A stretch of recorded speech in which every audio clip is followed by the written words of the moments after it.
Assalamualaikum warahmatullahi wabarakatuh.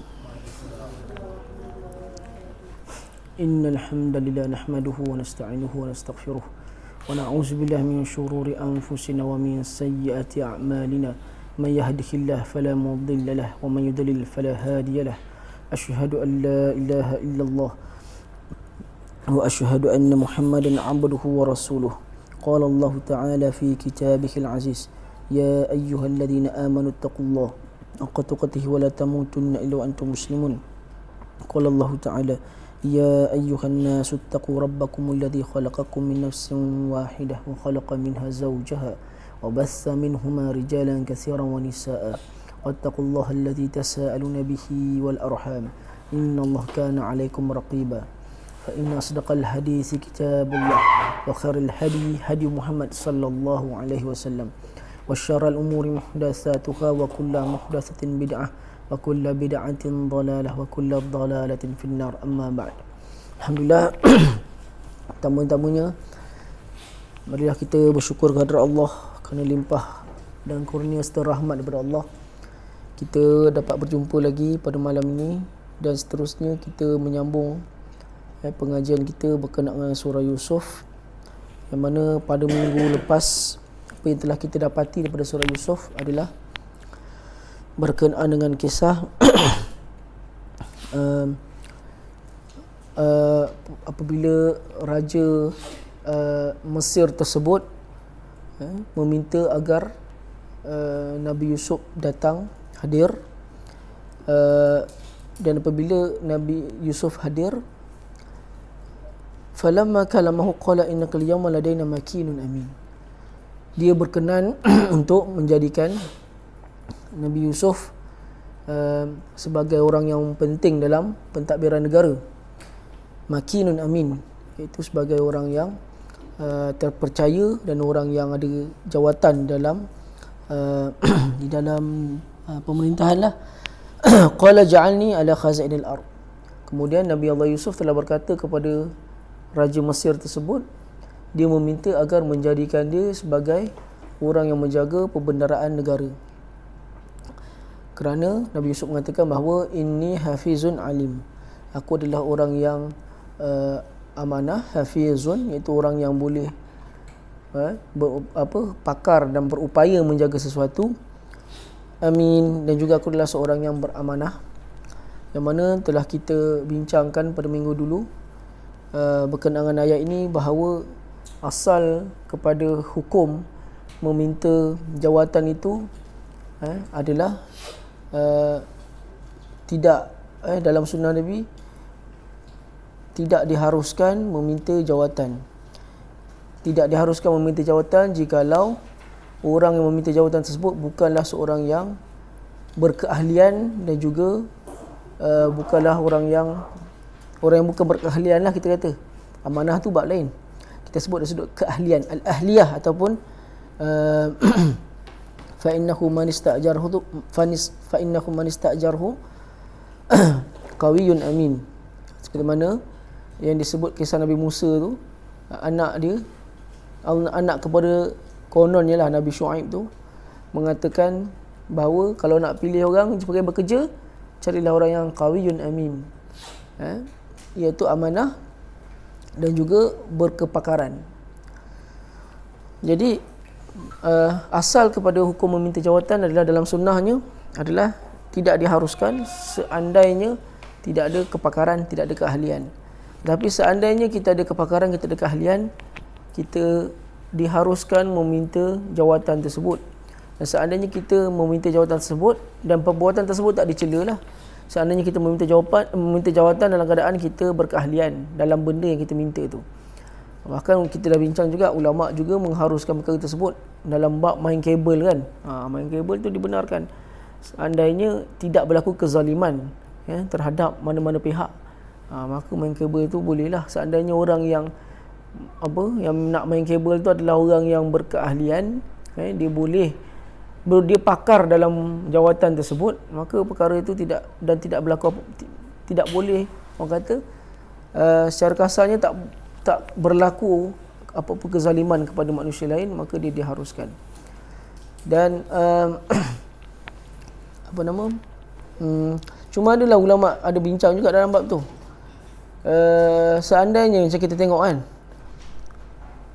kalau main kabel ni dia buat interview tapi sebenarnya dah ada dah dah ada dah orangnya kan. Kabel memang besar betul lah, pak saudara dia pun semua contoh kan, main kabel tapi dia buat interview.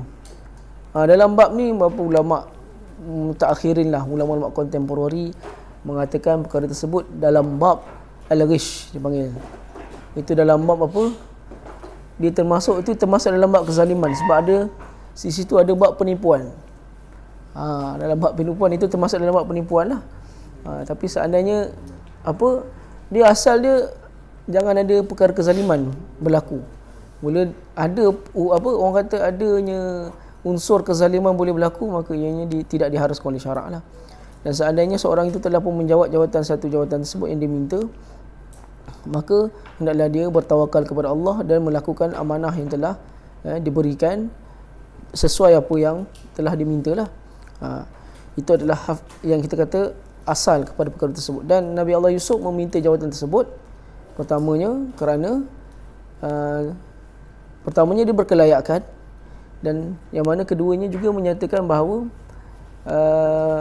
ianya perlu diambil oleh orang yang amanah sebelum ia diambil oleh orang lain.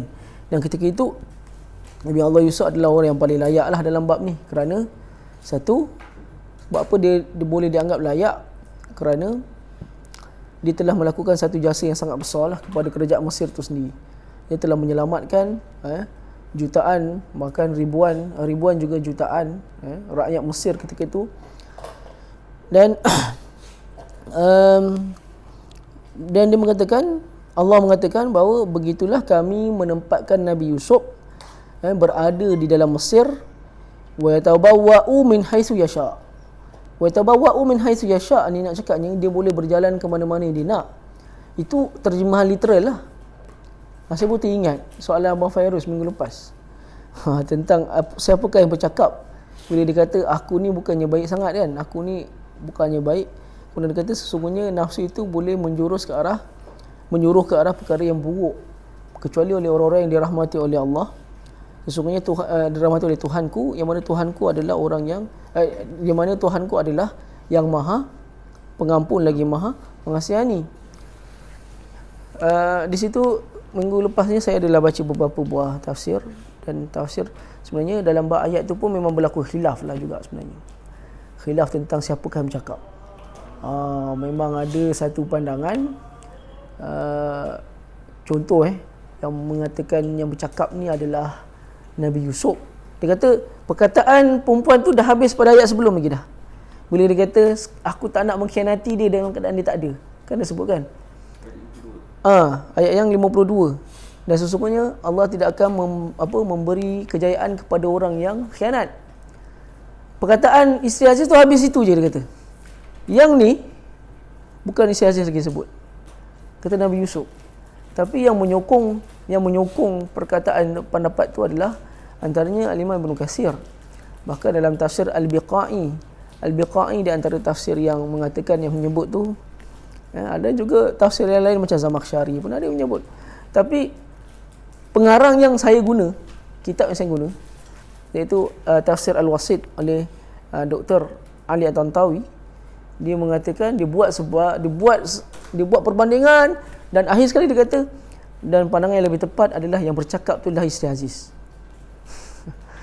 Dia kata yang apa, tapi kita kalau abang tanya minggu lepas, so kita kata ada khilaf. Imam ada yang kata tu bukan Nabi Yusuf cakap. Dia katakan bahawa yang tu ialah isteri Aziz cakap. Tapi adalah beberapa yang menyokong perkara tersebut sebab mereka mengaitkan dengan ayat sebelum lah. Dan dia nak katakan bahawa sebab masa ni isteri Aziz tengah bercerita pasal apa yang berlaku di antara dia dengan Nabi Yusuf. So bila dia sebut pasal benda tu, dia pun, dan satu lagi ayat selepas dia kata raja panggil kemudian. Masa bila pula Yusuf nak bercakap? Dia panggil kemudian kan? Selepas tu baru raja kata tuni bihi, panggil dia. So berdasarkan tu tafsir Al-Wasit mengatakan yang menyebut tu tetap Bermakna siapakah Tuhan yang dimasukkan? Memang Tuhan Allah. Disebabkan itulah saya kata adanya beberapa pandangan yang mengatakan bahawa Isa Aziz tu telah termasuk orang-orang yang beriman. Memang mufassir pun mengatakan perkara tersebut. Sebab tu al-an khasasal haq kata. Sekarang kebenaran telah nampak, kan? Dan sebagai mufassir kata dia sebut macam itu sebab dia terkesan dengan ketegasan Nabi Allah Yusuf masa tu. Dan ada juga yang mengatakan, saya baca juga dalam beberapa tafsir katakan dia beriman pun disebabkan ketegasan Yusuf tu sendirilah. Sebab Yusuf memang betul lah macam Fairuz sebut dulu. Memang Yusuf asyik sebut pasal Tuhanku. Sesungguhnya Tuhanku telah mengajarku dengan didikan yang baik. Dan sesungguhnya tak berjayalah apa disebut. Dan sesungguhnya orang yang zalim sekali-kali tidak akan berjaya. Berjaya apa maksudnya? Berjaya di hadapan orang yang beriman lah. Berjaya godaannya di hadapan orang yang beriman. Jadi dia sebut benda tu Tuhanku. Dan itu menjadikan titik tolak dia beriman ke arah Tuhan yang diimani oleh yang dakwah Tuhan yang dibawa oleh Nabi Allah Yusuf. Dan lepas dia katakan dia bebas bergerak dalam Mesir sesuka hati dia. Itu adalah terjemahan literal lah. Kalau kita tengok dalam Quran terjemahan, dia akan terjemah macam itu. Tetapi ini adalah dalam bentuk kata-kata berlapik lah sebenarnya. Maksudnya apa? Dia bebas buat keputusan. Ya tabawa minhu haitsu yasha. Dia bebas buat keputusan kerana dia sudah pun dilantik sebagai wazir atau kita kata menteri lah. Kalau dalam tafsir mana tafsir mana tu? Dalam tafsir Zamakhsyari Fakhruddin Ar-Razi iaitu Al-Kashaf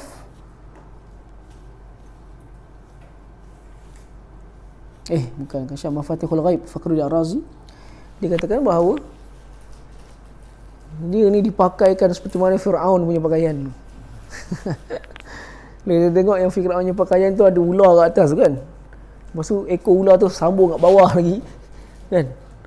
Itu pakaian wazir Fir'aun.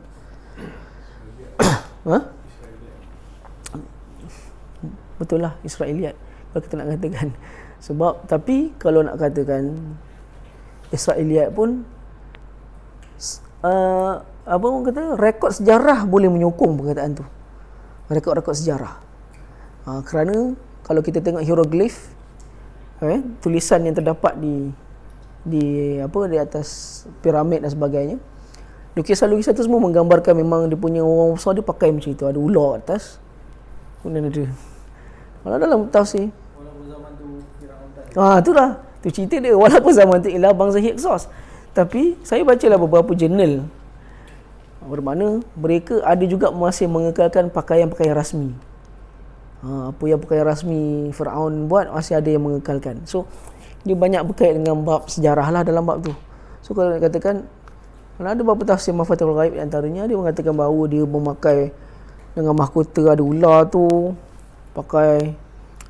Kalau kita tengok dalam filem-filem tu semua, kita tengok dalam filem-filem pakaian orang-orang Firaun yang katakan Firaun ketika tu dia punya cara pakai dia tu kan. Dia betul ada belakang ada macam ini semua. Itu semua kalau kita tengok sebenarnya betul tu. Sebab itu semua terdapat dalam hieroglif. Orang putih ni selalu yang ada, sebab kajian Egypt punya civilization ni adalah satu bidang dalam sejarah. Dia ada satu bidang dia. Dan selalunya doktor-doktor yang berada di universiti barat ni, dia memang ada kemahiran membaca hieroglif. Memang dia orang boleh baca. Memang dia boleh terjemahkan benda tu. Dan kebanyakan sejarah-sejarah berkenaan dengan dia semua berdasarkan hieroglif. So kalau kita tengok hieroglif memang adalah gambar-gambar tu. Dan juga dia mengatakan dia bebas buat apa saja dia boleh buat. Itu maksudnya dia berjalan sukati dia. Itu maksud dia ya tabawah yasya. Nasibu bi rahmatina man nasya wa la nudhi'u ajral muhsinin. Dan Allah pun mengatakan sesungguhnya kami tidak akan mensia-siakan perbuatan baik orang-orang yang baik. Nudhi'u ajral muhsinin. Kami tak akan mensia-siakan. Bermakna Nusibu bi rahmatina man nasya, kami boleh merahmati, memberikan rahmat kami kepada sesiapa pun yang kami kehendaki. Walaupun orang tu adalah nabi, walaupun orang tu bukan nabi, orang biasa, nusibu bi rahmatina man nasya, kami berhak memberikan rahmat kami kepada siapa yang kami kehendaki, dan sesungguhnya perbuatan baik orang-orang yang baik itu tidak akan kami sia-siakan. Itu apa Allah sebutlah. Jadi ayat itu sangat penting kita nak sebutnya. Berarti yang kita sebut pada ayat-ayat yang lepas selalu disebut berkenaan dengan sesungguhnya berterusanlah dalam membuat kebaikan, kerana sesungguhnya tak rugi untuk menjadi orang yang baik. Dan itu adalah benda yang perlu kita terapkan kepada minda anak-anak. Selalu saya sebutlah, teruskan menjadi anak yang baik, teruskan. Sebab dulu zaman sekolah dulu, zaman saya dulu ada UPSR dulu. Selalu kalau ceramah untuk budak UPSR, selalu saya akan sebut budak-budak tu dululah. Zaman-zaman ada UPSR dulu, ada ceramahnya kan. Selalu saya akan sebut pada budak-budak ni, walaupun tak berjaya dalam UPSR, dalam periksa atas dunia ni tak berjaya, tetapi peluang menjadi anak yang soleh masih terbuka luas. Peluang menjadi anak yang soleh, peluang menjadi orang yang soleh masih terbuka luas. Walaupun kita 5A dalam UPSR ke 6A ke 7A sekalipun, 10A 100A pun dalam UPSR, tapi akhlak kita bukan akhlak yang baik, nampak cikgu yang pernah mengajar kita pun kita tak tegur, kita ni masih tak ada akhlak yang baik, ilmu yang dia ada tak mengajar dia menjadi orang yang baik, maka ilmu itu sia-sia. Dan menjadi orang anak yang baik adalah peluang yang masih terbuka luas, walaupun dia tak berjaya dalam peperiksaan. Dan seandainya orang tu berjaya dalam peperiksaan, akhlak yang baik, itulah sebaik-baik orang, sebaik-baik pelajar. Seandainya dia ada dua unsur tersebut, kita kata berteruslah menjadi orang yang anak yang baik, berteruslah menjadi orang yang baik, kerana Allah tidak akan mensia-siakan kebaikan orang yang membuat baik. Pasti Allah akan balas. Ini benda yang kena selalu diterapkan lah. Sebab kerana kadang-kadang anak-anak akan anggap apa, rugi jadi orang baik ni. Siti Piramli pun ada sebut kan, jadi orang baik ni pun tak guna mak dia kata kan. Piramli dan Siti Piramli tu kan, kita jadi orang baik pun orang pijak kepala kita, dia kata. So walaupun kita dipijak kepala kita sekalipun, kita buat yang baik, kebaikan kita lakukan tetap akan dibalas oleh Allah. Janganlah kita katakan, so kau tak jadi apa, jadi orang tak baik pula kan, takkan macam tu kan. So kita kata, kerana mungkin anak dia akan hadir dalam hidup dia, ketika dia di sekolah dan bercampur sama kawan-kawan, dia rasa aku buat baik pun tak ada orang appreciate kan. Contoh, mungkin benda tu dia akan suarakan, tak ada orang appreciate pun kebaikan aku. Ataupun dia kata aku jadi pelajar baik pun tetap aku kena bully lagi, tetap aku kadang-kadang benda. Tapi di situlah hadirnya peranan ayah dan ibu, menceritakan kebaikan wahyu kepada anak-anaknya, dan suruh bersabar dan teruskan menjadi orang yang baik, kerana sesungguhnya Allah tidak akan mensia-siakan kebaikan orang yang membuat kebaikan. Itulah ayatnya, wala nudhi'u ajral muhsinin. Wala ajrul akhiratu khairul lil ladina amanu wa kanu yattaqun. Dan sesungguhnya pahala yang kita dapat di akhirat tersebut adalah lebih baik bagi orang-orang yang beriman, dan juga mereka itu adalah orang yang bertakwa. Saya dah sebut dah pada minggu lepas. Ayat ni refer kepada apa? Tentang menjawat jawatan tu. Itu ayat tu refer. Bermakna dalam kau menjawab jawatan, bila jawatan ni kau dah minta, kau dah mohon dan kau dapat, maka benda yang kau kena buat adalah kau kena sedar kesan dia terhadap perkara di akhirat. Wala ajrul akhiratu khairul lil ladzina amanu wa kanu yattaqun. Allah kata, bermakna kesan kau menjawab jawatan tersebut adalah apa yang kau akan terima di akhirat nanti. Dia semua memberi kesan terhadap kau di akhirat nanti. Kezaliman yang kau ada buat terhadap jawatan tersebut, kau akan terima di akhirat nanti. Dan bagi orang sedar perkara tersebut, bahawa orang yang sedar bahawa pahala yang dapat di akhirat nanti adalah lebih baik, bagi dan mereka adalah orang-orang yang bertakwa, bagi orang yang beriman. So bila kita memegang jawatan pegang dengan cara orang yang beriman, memikirkan setiap perkara itu ada kesannya, walaupun sekadar menurunkan tanda tangan kan, walaupun sekadar menurunkan tanda tangan, walaupun sekadar menyatakan sokongan, walaupun benda tu semua berefek. So Allah kata, bila kau dah pegang jawatan, bila kau dah pegang jawatan pertama dia kata apa? Kau kena jadi orang baik kan. Sesungguhnya kami tidak akan mensia-siakan kebaikan orang jadi orang yang buat baik. Bila kau dah pegang jawatan, kau kena jadi orang yang baik. Yang kedua, bila kau pegang jawatan, kau kena fikir kesan kau punya jawatan di hari akhirat. Itulah yang ramai orang tak sedar. Betapa banyak kita tengok kejadian pada hari ini, orang tak payah cerita peringkat nasional, peringkat kebangsaan, tak payah cerita. Cukup peringkat masjid dalam kawasan kampung, cukup di sekeliling kita, cakap tu je. Kesini tengok macam mana orang yang tak sepatutnya, bila dia dinaikkan sebagai pemimpin di tempat tersebut, bagaimana kita boleh tengok ada orang yang mensia-siakan dia menjalankan perkara tersebut. Seandainya dia pegang jawatan, sama ada dia menzalimi menggunakan jawatan dia, ataupun dia menzalimi dengan perkara kedua. Bagaimana dia menzalimi dengan jawatan tersebut? Dia membiarkan tanpa diurus. Itu pun dah dianggap menzalimi. Bukan saja dia menzalimi menggunakan jawatan dia ada, dia biarkan, dia tak takbir urus perkara tersebut dengan cermat, itu pun dah dianggap menzalimi atas perkara tersebut. Itu sebab Allah kata, kau jadi orang yang baik bila kau pegang jawatan, dan kau fikirkan kesan dia ketika di akhirat nanti. Wala ajrul akhiratu khairul lil ladzina amanu wa kanu yattaqun. Dan itu adalah sifat orang yang bertakwa. Bila pegang jawatan, fikirkan kesannya di akhirat. Ini sepatutnya ceramah macam ni kena sebut sebelum menteri-menteri pegang jawatan, kena sebut, kena ada seorang ceramahkan benda ni depan dia orang. Benda ni kena masukkan dalam kepala otak dia orang dulu. Kena brainwash dia orang dulu. Mufti ke kan, jangan asyik semua mufti pelis, semua kau henyakkan pada mufti pelis, panggil mufti lain pula kan. Dah panggil pening kepada orang tu. Pasal konsep pun dia kena salah juga. Macam-macam hal lah kita kata kan. So contoh mufti berkaitan dengan apa dalam bab ni, kena sebut sebelum dia orang mengangkat sumpah kan, kena sebut perkara-perkara macam ni. Saya ingat dulu dalam YouTube ada tahu Syekh almarhum Mutawalli Sya'rawi. Saya ni peminat nombor satu dia lah. Kalau kat TV tu memang saya tengok tafsir dia sebelum saya pergi kelas. Kalau kelas ni atau mana-mana ceramah saya akan tengok kuliah dia dulu kat TV. Saya tengok dulu kuliah dulu dalam bahasa Arab lah. Syekh Mutawalli Sya'rawi punya kuliah, Syekh Said Kamali punya kuliah, saya akan tengok dulu sebelum nak ceramah. Saya ambil poin dia orang lah. Syekh Mutawalli Sya'rawi ni dia fokus dalam hidup dia tadabbur je. Masa Hosni Mubarak dilantik menjadi Raisul Wazara, iaitu Perdana Menteri, bukan Perdana Menteri, dia panggil apa? Presiden sebab dia Jumhuriyah kan, dia apa nama kita panggil Republik kan, sebab dia Republik, so dia pakai Presiden lah. Masa Presiden Hosni Mubarak naik je, depan kat depan TV tu, dia naik tu, nasihat Syekh Mutawalli Sya'rawi sambil pegang bahu dia.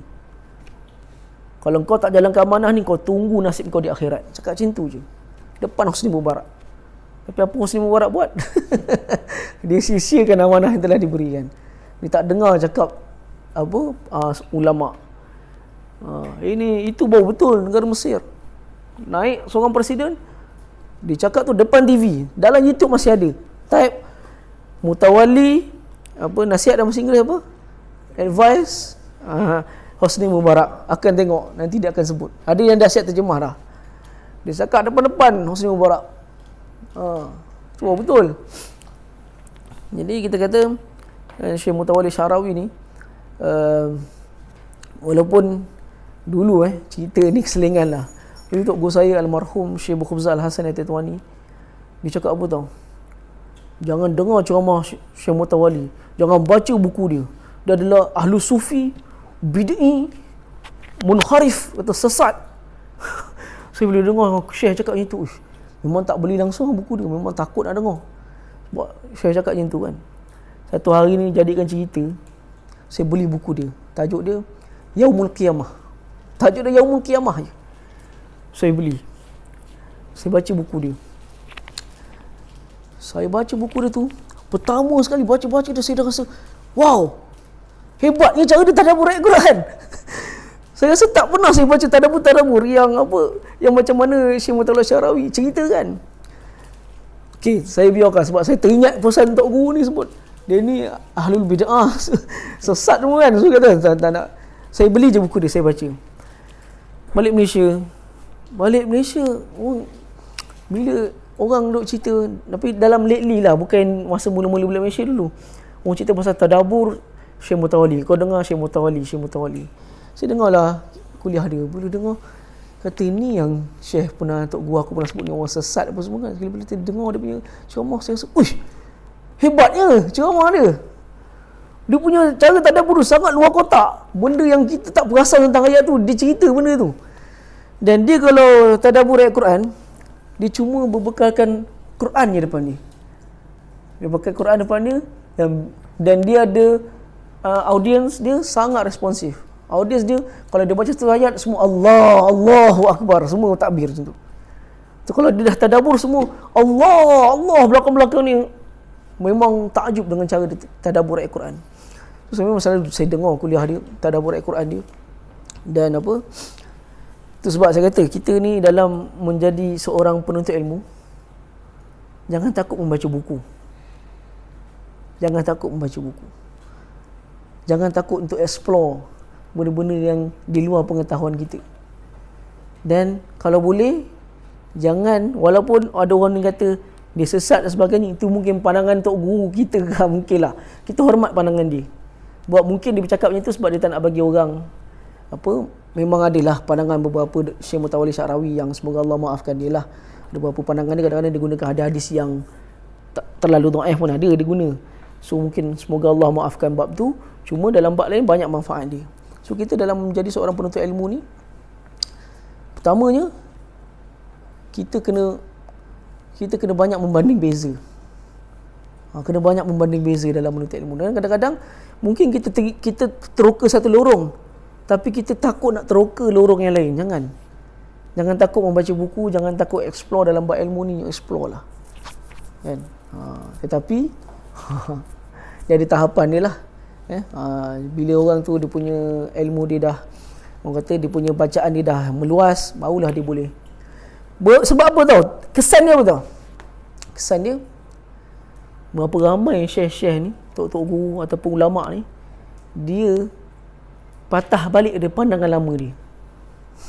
Betul tak? Dia patah balik pandangan lama dia. Benda tu banyak berlaku. Dia akan patah balik pandangan lama dia, dan dia akan reversion balik pandangan tu, dia akan sebut pandangan yang baru. Sebab dia kata kemungkinan dulu aku tak baca dalam bab ni. Itu banyak berlaku lah, kita tengok. Jadi itu kita kata journey kita dalam menuntut ilmu tu.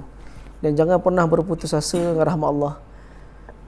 Pergilah, contoh kalau baca buku ni, kalau di universiti memang dilatih kau baca pandangan-pandangan yang, contoh, tuan-tuan pernah baca buku asal Syiah contohnya. Syiah punya buku asal Al-Kafi tu kan, Al-Kafi tu Biharul Anwar, Al-Majlisi punya kitab tu. Biharul Anwar ni ibarat Bukhari bagi diorang.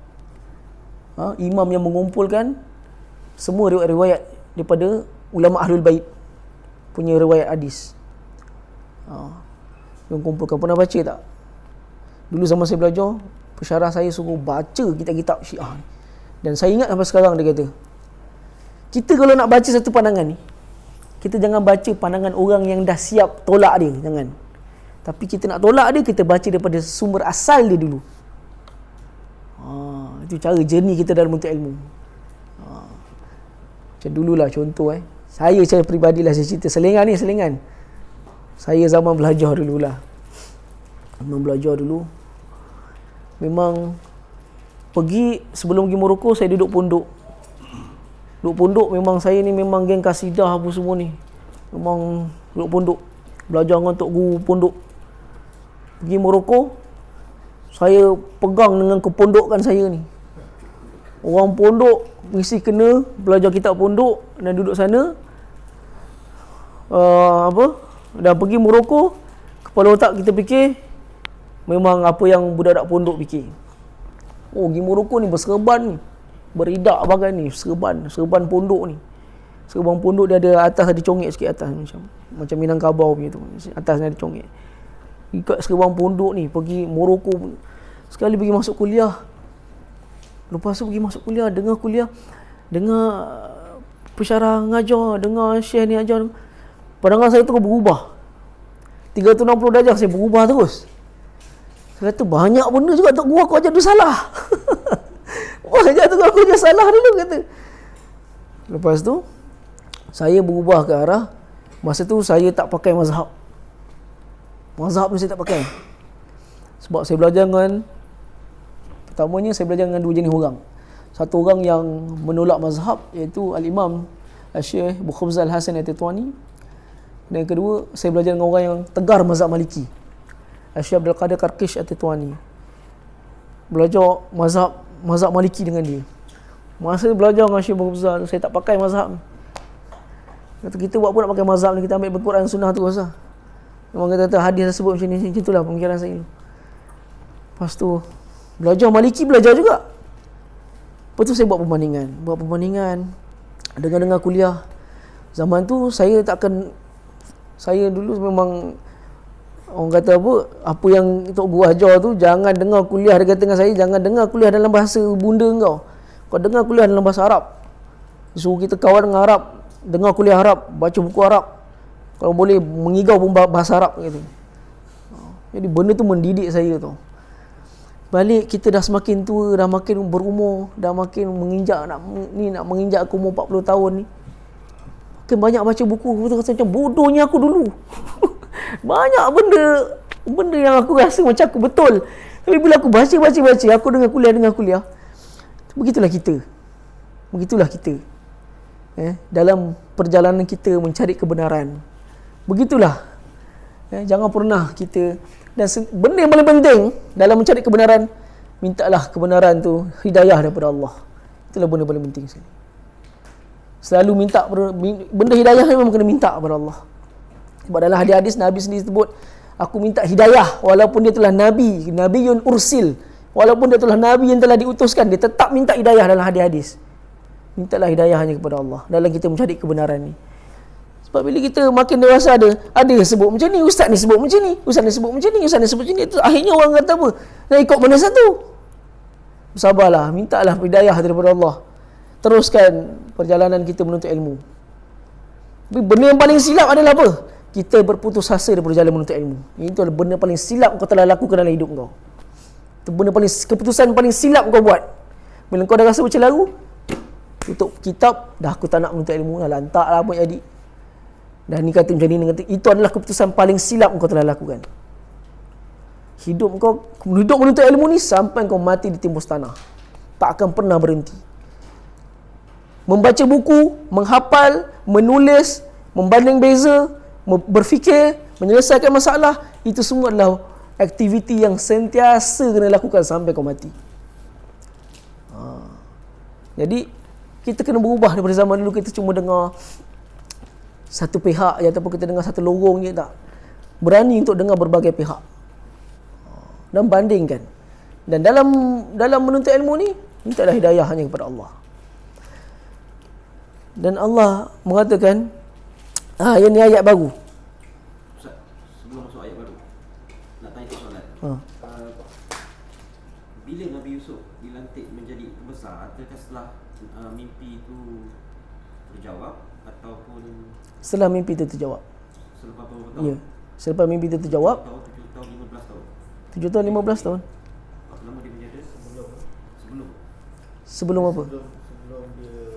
Sebelum peristiwa kemarau. Dia dilantik sebelum peristiwa tu lah kan? Belum, sebab ayat yang saya sebut tu, ayat yang kita baru sebut tadi, barulah dia dah habis, dia dah cerita takwil mimpi apa semua. Kemudian barulah dia dah dengar benda yang apa, lepas tu dia hantar seorang suruh tanya tentang kisah perempuan tu. Itu perempuan tu dah cerita benda yang betul, dia keluar penjara. Bila dia keluar penjara, raja panggil dia. Bahasa panggil dia pada perkataan al-yauma ladaina makinun amin, pada ayat yang ke-54. Pada hari itulah dia menjadikan, ayat tu refer kepada dia dilantik sebagai pembesar, sebagai menteri tersebut. Pada ayat itulah, bermakna selepaslah berlaku. Lepas dia dah takwil apa semua.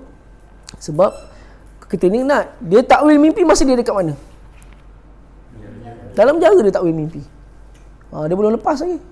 Mana selepas kemarau tu ada selesai semua mesin ni belum. So adakah Kemarau sedang berlaku lagi. Selepas dia dah ni, sebab apa saya kata sedang berlaku? Sebab kemarau belum berlaku. Kemarau belum habis. Sebab apa saya kata kemarau belum habis? Sebab ayat 58. Datanglah adik-beradik dia. Adik-beradik datang sebab apa? Dah tak ada makanan kat situ. Kat tanah Syam. Tak ada makanan dah. Benda ni terjadi dalam masa kemarau. Dalam masa kemarau. Ya, dalam masa kemarau. Sebab kemarau belum habis. Sebab macam saya sebut tadi lah. Kerana apa? Kerana ayat 58 ni. Waja'a ikhwatun Yusuf. Kemudian datanglah adik-beradik Yusuf. Tapi tadi tak apa saya seling-selingan sikit dah. Kadang-kadang cerita pengalaman diri sendiri lah kan. Tapi duit lambat dia tak jauh sangat. kadang-kadang belajar ni kan ada seling-selingan juga kan.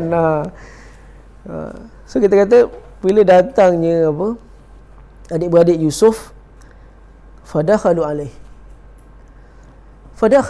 Bermakna sebab apa diorang ni datang ke Mesir? Sebab apa? Sebab tempat lain mana survive? Tempat lain tak survive. Kan saya dah katakan, dinasti-dinasti lain yang berada di sekitar Fir'aun di Mesir, semuanya tak survive. Dan dalam tafsir Ibn Katsir disebut memang berlaku kebuluran perdana tau kita kata. Kebuluran yang bersifat internasional. Memang hampir ke semua. Dia panggil Maja'atul Kubra, kebuluran perdana kata. Kebuluran yang besar. Jangan ingat selawat perdana je ada kan. Kebuluran perdana pun ada. Tali perdana. Kat Keluang apa zikir 666. Macam-macam hal ada. Jadi kita kata bila tempat lain tak ada makanan, apa dia buat? Dalam tafsir dia sebut, dalam tafsir Wasit dia menakalkan daripada tafsir lain lah. Memang diorang semua ni memang pergi ke Mesir cari makanan. Dan masa ni saya baca dalam tafsir Biqai lah. Sekarang ni tafsir yang baru saya minat, tafsir Al-Biqai. Tafsir Biqai ni dia letak tadabbur dengan, dia ada tadabbur sekali lah. Tafsir Biqai ni mungkin tak ramai orang baca lah. Tafsir Biqai ni antara tafsir-tafsir yang tak ramai orang baca lah sebenarnya. Dalam tafsir Biqai dia ada sebut mereka mengatakan mereka sanggup pergi ke sana kerana mereka telah diberitakan ada menteri baru telah dilantik. Diorang tahu ada menteri baru telah dilantik. Jadi mereka punya harapan pergi ke sana, mungkin menteri baru ni baiklah sikit kot kan. Mungkin boleh bagi makanan diorang daripada orang luar. Sebab bayangkan betapa bijaknya perancangan dia, sampai orang luar pun masih cukup lagi. Orang luar datang pun masih cukup lagi diorang nak bagi. Itu plan yang Nabi Allah Yusuf dah sebut tu kan. Double up tu kesan dia boleh bagi lebihan dengan orang luar. Orang luar datang ni. Kemudian bila dia datang, adik-beradik dia datang, fadakhalu alaihi. Dia masuk berjumpa. Dia masuk berjumpa dalam istana dan mungkin orang pun tercengang-cengang masuk dalam istana kan. Nak cari tempat nak ambil makanan ni. Tiba-tiba fa'arafahum wa hum lahu munkirun. Fa dekat situ. Fa'arafahum. Fa dekat situ bermaksud fa ditaqib. Fa ditaqib bermaksud terus. Bila dia orang masuk je, terus Nabi Yusuf kenal adik-adik dia orang. Abang-abang dia. Terus Nabi Yusuf kenal dengan abang-abang dia. Kita kena ingat Nabi Yusuf second last. Anak second last. Last Bunyamin. Sekarang ni Bunyamin tak ada, duduk dengan bapak dia. Yang datang berapa orang? 10 orang. 10 orang adik-beradik. Abang-abang datang. 10 orang abang-abang datang. Masa dia masuk tu, fadakhalu alaih, dia masuk ke bahagian tempat pengedaran makanan. Nabi Yusuf tu dah nampak dia orang. Fa'arifahum wa hum lahu munkirun. Fa'arifahum menunjukkan Nabi Allah Yusuf memang kenal dengan dia orang. Wa hum lahu munkirun. Tapi dia orang tak dapat cam Nabi Yusuf. Nabi Yusuf tak dapat cam. Diorang tak dapat cam Nabi Yusuf. Sebab apa diorang tak dapat cam Nabi Yusuf? Sebab memang dia anggap dia ni dah mati. Dan dia pun mungkin tak bajet. Memang dia tak bajet lah tengok kan. Dia punya adik dia dah berpakaian menteri. Dia berpakaian rasmi. Dia jadi YB lah. Orang kata kan. Adik dia jadi YB rupanya. Jadi yang berhormat. Al-Aziz, yang berhormat. So dia, sebab kita akan tengok kalau dalam tafsir pun dia panggil Nabi Yusuf, ketika ni Nabi Yusuf dah jadi panggil Al-Aziz. Masa ni Nabi Yusuf dah dapat gelaran Al-Aziz. Bangsawan lah. Orang penting negara. Jadi dia pun masuk. Fa'rifahum. Far kat situ menunjukkan terus kenal dengan mereka. Dan ayat yang menyatakan wahum lahu munkirun, dia menggunakan dia menggunakan jumlah ismiyah. Jumlah ismiyah ni dia menggunakan perkataan yang terdiri daripada kata nama. Munkirun. Kalau perkataan bahasa Arab dia letak dalam konteks dalam bentuk kata nama, dia bermaksud memang diorang betul-betul tak cam. So sebahagian mufassir, contohnya Fakhruddin Ar-Razi, saya suka sebut Fakhruddin Ar-Razi ni sebab tafsir yang saya guna dalam kitab Al-Wasit, dia selalu quote Ar-Razi. Tafsir Ar-Razi Mafatihul Ghaib ni antara tafsir penting lah. Cuma antara tafsir penting lagi seperti saya sebut Zamakhsyari, Kashful Asrar, Zamakhsyari punya kitab tafsir. Tapi tafsir Zamakhsyari ni kena hati-hati lah nak baca. Rasa saya tak ada orang nak terjemah kot. Sebab dia ni Mu'tazilah. Bukan Ahli Sunnah, Mu'tazilah. Dan dia mengarang tafsir. Tapi yang peliknya, tafsir Mu'tazilah ni lah dipakai oleh sampai orang Malaysia pun pakai. Mana-mana ulama Ahli Sunnah pun pakai. Sebab apa? Dia bijak. Nak buat macam mana? Walaupun dia sesat, tapi dia bijak. Orang pakai juga. Mu'tazilah punya tu lah. So dalam Fakhruddin Ar-Razi sebut apa tau? Ayat ni menunjukkan apa? Di sini cubaan Nabi Allah Yusuf nak menyatukan ahli keluarga dia. Di sinilah cubaan dia nak menyatukan ahli keluarga dia. Dia lamanya terpisah daripada adik-beradik dia sampai kan apa? Adik-beradik dia wahum lahu munkirun tu menunjukkan apa? Adik-beradik dia sampai tak cam dah dia. Tapi dia masih cam abang-abang dia. Kat sini ada satu isyarat yang kita boleh dapatkan, kita boleh dapati daripada ayat ni, satu isyarat kita boleh dapat adalah kesunahan, ada mengisyarat satu sunnah lah, kesunahan menyambung silaturahim. Lebih-lebih lagi siapa? Kalau disebut silaturahim, kalau orang kata kita nak sambung silaturahim kan, silaturahim hanya tertakluk kepada darah daging. Ya, sebab nama dia Rahim. Rahim ni bermakna apa? Darah daging, ahli keluarga, pak saudara, mak saudara, tu semua termasuk. Itu lebih lagi adik-beradik. Nabi SAW sebut dalam hadis, kerana apa? Sunnah ni sunnah yang pertama kita kena kejar. Saya akan terangkan sunnah ni yang ramai orang salah faham lah. Pertamanya, apakah faedah menyambung silaturahim ni? Nabi SAW sebut, ramai orang tak perasan lah benda ni. Sebab saya pernah dengar ada beberapa ulama dia buat benda ni untuk dia nak sembuh daripada penyakit dia. Sebab Nabi SAW ada sebut dalam hadis ni Bukhari dan Muslim. Nabi kata, man ahabba an yabsitalahu rizqahu, sesiapa yang teringin Allah nak luaskan rezeki dia,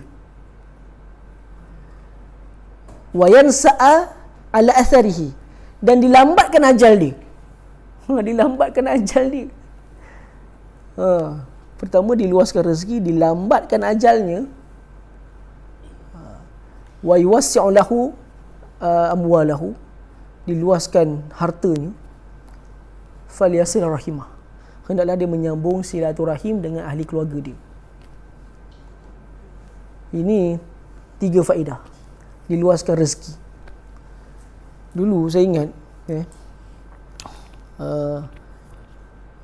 Antara yang saya ingat adalah tok-tok guru. Adalah beberapa ulama. Yang Nusantara pun ada, yang Arab pun ada. Saya ingat dulu pensyarah saya pun ada cerita benda ni.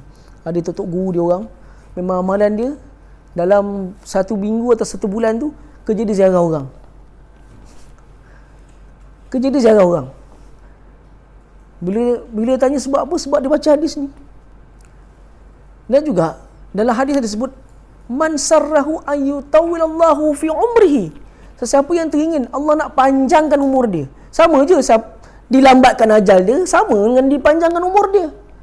Antara cara nak panjangkan umur tu sebab kata ada amalan ulama ni, dia nak bagi dia sembuh daripada sakit dia pergi lawat orang, pergi ziarah. Pergi ziarah. Benda yang orang kata zaman saya belajar pondok dulu, tok guru saya hantar orang macam inilah.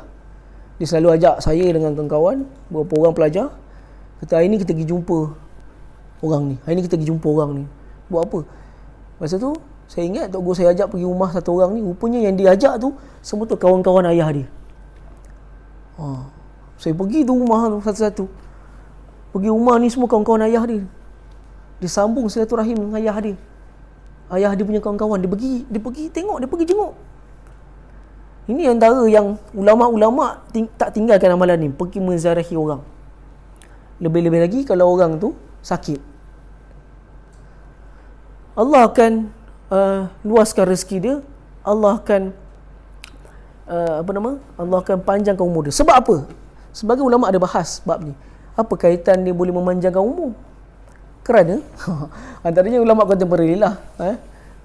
Di antaranya dalam kitab Kawkabul Wahaj fi Syarh Al-Fazi Minhaj oleh Al-Imam Adam Al-Tubi, dia mengatakan bahawa di antara sebabnya hikmah, kita kata hikmah Nabi kata kau pergi ziarah rumah orang ni Allah panjangkan umur. Sebab bila orang ni berjumpa dengan manusia, berbual-bual, bercerita, gelak-gelak, stres dia hilang. Benda ni boleh menghilangkan stres. So bila menghilangkan stres, connection dia adalah boleh memanjangkan umur. Kerana pada hari ni berapa ramai orang baru tahu tentang penyakit depression. Betul tak? Dulu mana ada kita dengar, zaman tok ayah kita dulu, ada kita dengar dia ni kena depression. Apa benda depression? Orang pun tak tahu apa benda penyakit depression. Tapi zaman sekarang depression ni dah makin ramai. Saya dulu baru tahu saya punya sepupu ada orang dah kena depression. Kita cakap dengan dia, go-go dengan dia sekali dia. Dalam hati saya, aku punya bergurau buat lawak. Sekali dia balas, sekali ada orang cakap, Daud, ni kena depression gitu. Oh, baru aku tahu kena depression. Sekarang ni baru saya lah dengar, kita mungkin dengar dah ramai orang depression. Sampai kan saya dengar satu ceramah kesihatan dekat TV. Dia kata apa? Saya ni sebagai doktor, saya dah tak heran dah orang ni darah tinggi kecam manis. Saya dah tak heran dah darah tinggi kecam manis ni. Kata tuan-tuan sekarang ni, ada orang dia duk ubatkan dia punya darah tinggi dengan dia punya kecam manis, tapi dia terlupa tentang depression. Saya lagi takut depression daripada darah tinggi kecam manis, dia kata. Saya kata betul juga. Doktor dia cakap mana dia lagi takut depression tu. Sebab apa? Depression berhujung dengan bunuh diri. Kita orang yang tak kena, kita kata ini tak berzikir kepada Allah ni. Kan berzikir kepada Allah menenangkan hati. Orang kau sedap cakap, kau tak kena. Dia tak boleh, tak sunnah cakap macam tu. Sebab benda tu kita tak kena. Kan? So depression ni benda reality. So dia kata bila depression berasal daripada apa? Depan bahasa Arab dia panggil ad-duhut, iaitu stres. Kalau kau duduk bercakap pergi ziarah rumah orang, stres sudah hilang. Sebab apa? Bercakap-cakap, cerita pasal kenangan-kenangan lama zaman kau kecil apa semua, kau duk bercerita, bergelak-gelak ketawa. Benda tu mengembirakan hati. Di antara cara nak tangani stres adalah gelak-gelak. Gelak apa tak ingat terkeluar nak tekak. Tapi gelak maksudnya, gelak kita Arab panggil perkataan ni apa tu? Al-bashashah dia panggil. Al-bashashah ni bermakna apa? Mengembirakan hati. Al-bashash. Al-bashash ni maksudnya benda yang mengembirakan hati. Al-bashashah tu sangat penting. Dia menghilangkan stres. Tu sebab dia boleh, tu sebab Nabi kata dia boleh panjang umur. Pergi ziarah orang ni. Kemudian Nabi SAW sebut tentang apa? Bismillah. Tentang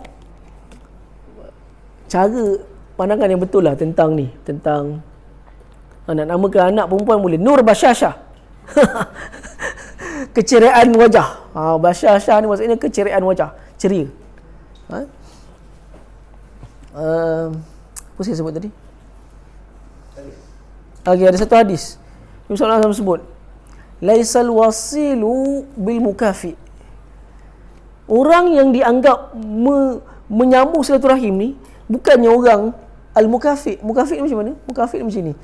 Hari ni kau ziarah dia, nanti bulan depan dia ziarah kau pula. Kau balas balik ziarah-ziarah tersebut. Dan berkata itu bukan setakat tu je. Bukan setakat tu je. Dianggap menyambung silaturahim. Tapi Nabi kata menyambung silaturahim tu adalah laisa bil mukafi. Bukan kau balas balik je. Orang bagi kau hadiah, kau balas balik dengan hadiah. Itu Nabi nak kata klise. Klise. Orang kata macam so-so je. Kau balas balik. Tapi Nabi kata dalam hadis disebut Bukhari. Tapi al-wasil iaitu orang yang iza quti'at rahimah yasilah. Iza quti'at rahimah wasalaha. Yang mana kalau ada orang putus hubungan dengan dia, dia berusaha menyambung kembali. Itu barulah orang menyambung silaturahim. Saya secara peribadi pak saudara saya dengan mak saudara saya tak tegur dah bertahun. Dah berapa raya memang tak datang rumah. Saya sendiri saksikan depan mata saya masa saya kecil, diorang bertengkar sampai baling barang. Masa saya kecil saya tak tahu apa benda lah diorang bergaduh ni kan. Ni apa hal gaduh-gaduh ni? Yang paling kepala lah, datang rumah orang gaduh-gaduh. Datang rumah nenek masa tu dia gaduh-gaduh. Kesal dia tak bertegur lama. Jadi Nabi kata, bukan setakat kau balas-balas sih. Balas memang maksudnya silaturahim. Tapi yang tak ramai orang boleh buat, dia cuba berusaha menyambung balik mana-mana hubungan yang dah terputus, dia sambungkan balik. Itulah penyambung silaturahim. Itu sebenarnya. Itu hanya dapat dibuat oleh orang yang berilmu saja, betul tak? Orang yang ada kesedaran ilmu je tahu, aku dah ada ilmu, akulah orang yang bertanggungjawab menyambung silaturahim yang telah terputus. Itu sunnah Nabi. Itu yang Nabi sebut. Sebab Nabi sekali kata, bukan setakat balas-balas tu je yang menyambung silaturahim. Kau jangan ingat tu je. Satu benda yang tak ramai orang boleh buat, menyambung balik yang telah terputus. Tapi Alhamdulillah, saudara mara telah bertaut kembali sebelum saya jadi ustaz lah. Kalau tak, jenuh aku pula yang kena kan. Yang kena sambungkan budak lah. Yang kena sambungkan hubungan diorang kan. So diorang Alhamdulillah lepas tu lah kan. Lepas saya masa dah balik Morocco, balik dalam Malaysia, tengok mak saudara saya dengan mak saya dah mula datang raya apa semua, dah mula jadi berbaik lah orang kata. Tapi siapakah orangnya? Orang yang tahu. Kita dah tahu benda ni, maka kita lah orang yang bertanggungjawab, kena menyambungkan. Kita tahu itu adalah sunnah Nabi, dan kita tahu itulah kita kena menyambungkan kembali mana-mana hubungan yang. Dan ada sebuah hadis lain, hadis sabda Abdullah bin Amr bin Al-As radhiyallahu anhuma. Ada seorang ni dia mengadu kepada Nabi SAW tu.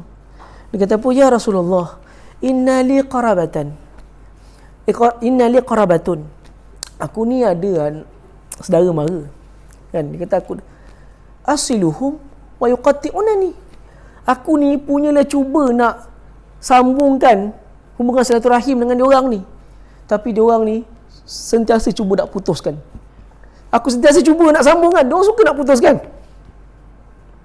Wa ahsinu ilaihim wa yasi'unani. Aku ni selalu nak cuba. Dia guna perkataan ahsinu bermakna dalam fi'il mudhari'. Fi'il mudhari' menunjukkan apa? Selalu berlaku. Dia sentiasa cuba. Dia sentiasa cuba untuk buat apa? Aku sentiasa cuba berbuat baik dengan dia orang, tapi mereka balas dengan keburukan kepada aku. Wa ahlumu ilaihim. Dan aku selalu cuba berlemah lembut dengan dia orang, menangi hati dia orang balik. Tapi apa dia buat? Wa yajhaluna alai. Tapi mereka ni buat-buat bodoh. Dia sebut yajhal, bermakna buat-buat bodoh. Kalau orang Melaka panggil buat bangang yang kau macam tu. Ada dua. Satu lagi orang Melaka panggil apa tau? Kalau orang tu buat tak reti, dia panggil kau buat tak hapik, dia panggil. Orang Melaka tu buat tak apik. Buat tak apik ni buat tak reti, buat tak edah. Kalau orang Kelantan panggil buat tak cakno dia panggil. Dia kata buat tak reti. Aku buat baik dengan orang buat tak reti. Tapi Nabi SAW balas apa? Dia kata, Faiza kunta kama qult. Kalaulah begitu seperti mana yang kau telah katakan, faka'annama tusifuhumul mal. Dia kata, engkau ni bagaikan kalau diorang kau buat baik dengan diorang buat jahat balik dengan kau. Engkau ni bagaikan kalau engkau berhenti buat baik dengan diorang, engkau ni bagaikan tusifuhumul mal. Apa maksud tusifuhumul mal? Bagaikan kau menyuap mereka tanah yang panas. Menyuapkan mereka pasir yang panas. Umpama engkau suap mereka pasir yang panas. Nabi kata. Itu adalah satu bentuk orang kata apa? Kinayah. Kita panggil dalam ni metafora. Satu bentuk kiasan. Menunjukkan bermakna kalau engkau berterusan, kau biarkan, kau tak cuba buat baik lagi dengan diorang, kau biarkan dia benda tu berlaku, kau tak cuba nak sambungkan lagi, bagaikan kau bagi mereka yang bermakna kau tinggalkan mereka dalam keadaan terus dalam keadaan berdosa. Kau jangan tinggalkan diorang, Nabi kata. Kau jangan tinggalkan diorang. Wala yazalu minallahi ma'aka allazi kunta ala zalik. La yazalu minallahi zahirun alaihim wa in kunta ala zalik. Allah ni kalau kau teruskan keadaan kau teruskan sambung silaturahim dengan orang yang tak nak sambung silaturahim, kau cuba teruskan juga, kau kena ingat kau telah beri mereka makan pasir yang panas, bermakna kau biarkan mereka dalam keadaan berdosa, dan Allah akan sentiasa tolong kau bila kau sentiasa cuba nak sambungkan. Bermakna Nabi suruh sambungkan walaupun ahli keluarga tu tak nak sambungkan, usaha teruskan sambungkan. Anda kata dua-dua tak nak sambungkan, tak ada satu belah pihak pun yang cuba nak sambungkan, apa akan jadi? Sekarang ni Nabi Yusuf tengah cuba nak sambungkan tau. Kalau anda kata tak ada mana-mana pihak yang cuba sambungkan, apa jadi? Terus. Sedangkan yang bukan saudara mara, Nabi sebut la yadkhulu jannata man yuhajira akhahu fawqa salas. Tidak akan masuk ke dalam syurga siapa yang tak bercakap dengan saudara dia tau. Akha tu saudara dia, bermakna yang bukan darah daging dia. Yang bukan darah daging pun tak boleh masuk syurga. 3 hari tak bercakap. Ini kan pula yang kau punya darah daging. Kau bercakap musim durian tak bercakap, musim rambutan pun tak bercakap, musim ni musim tu pun tak bercakap lagi.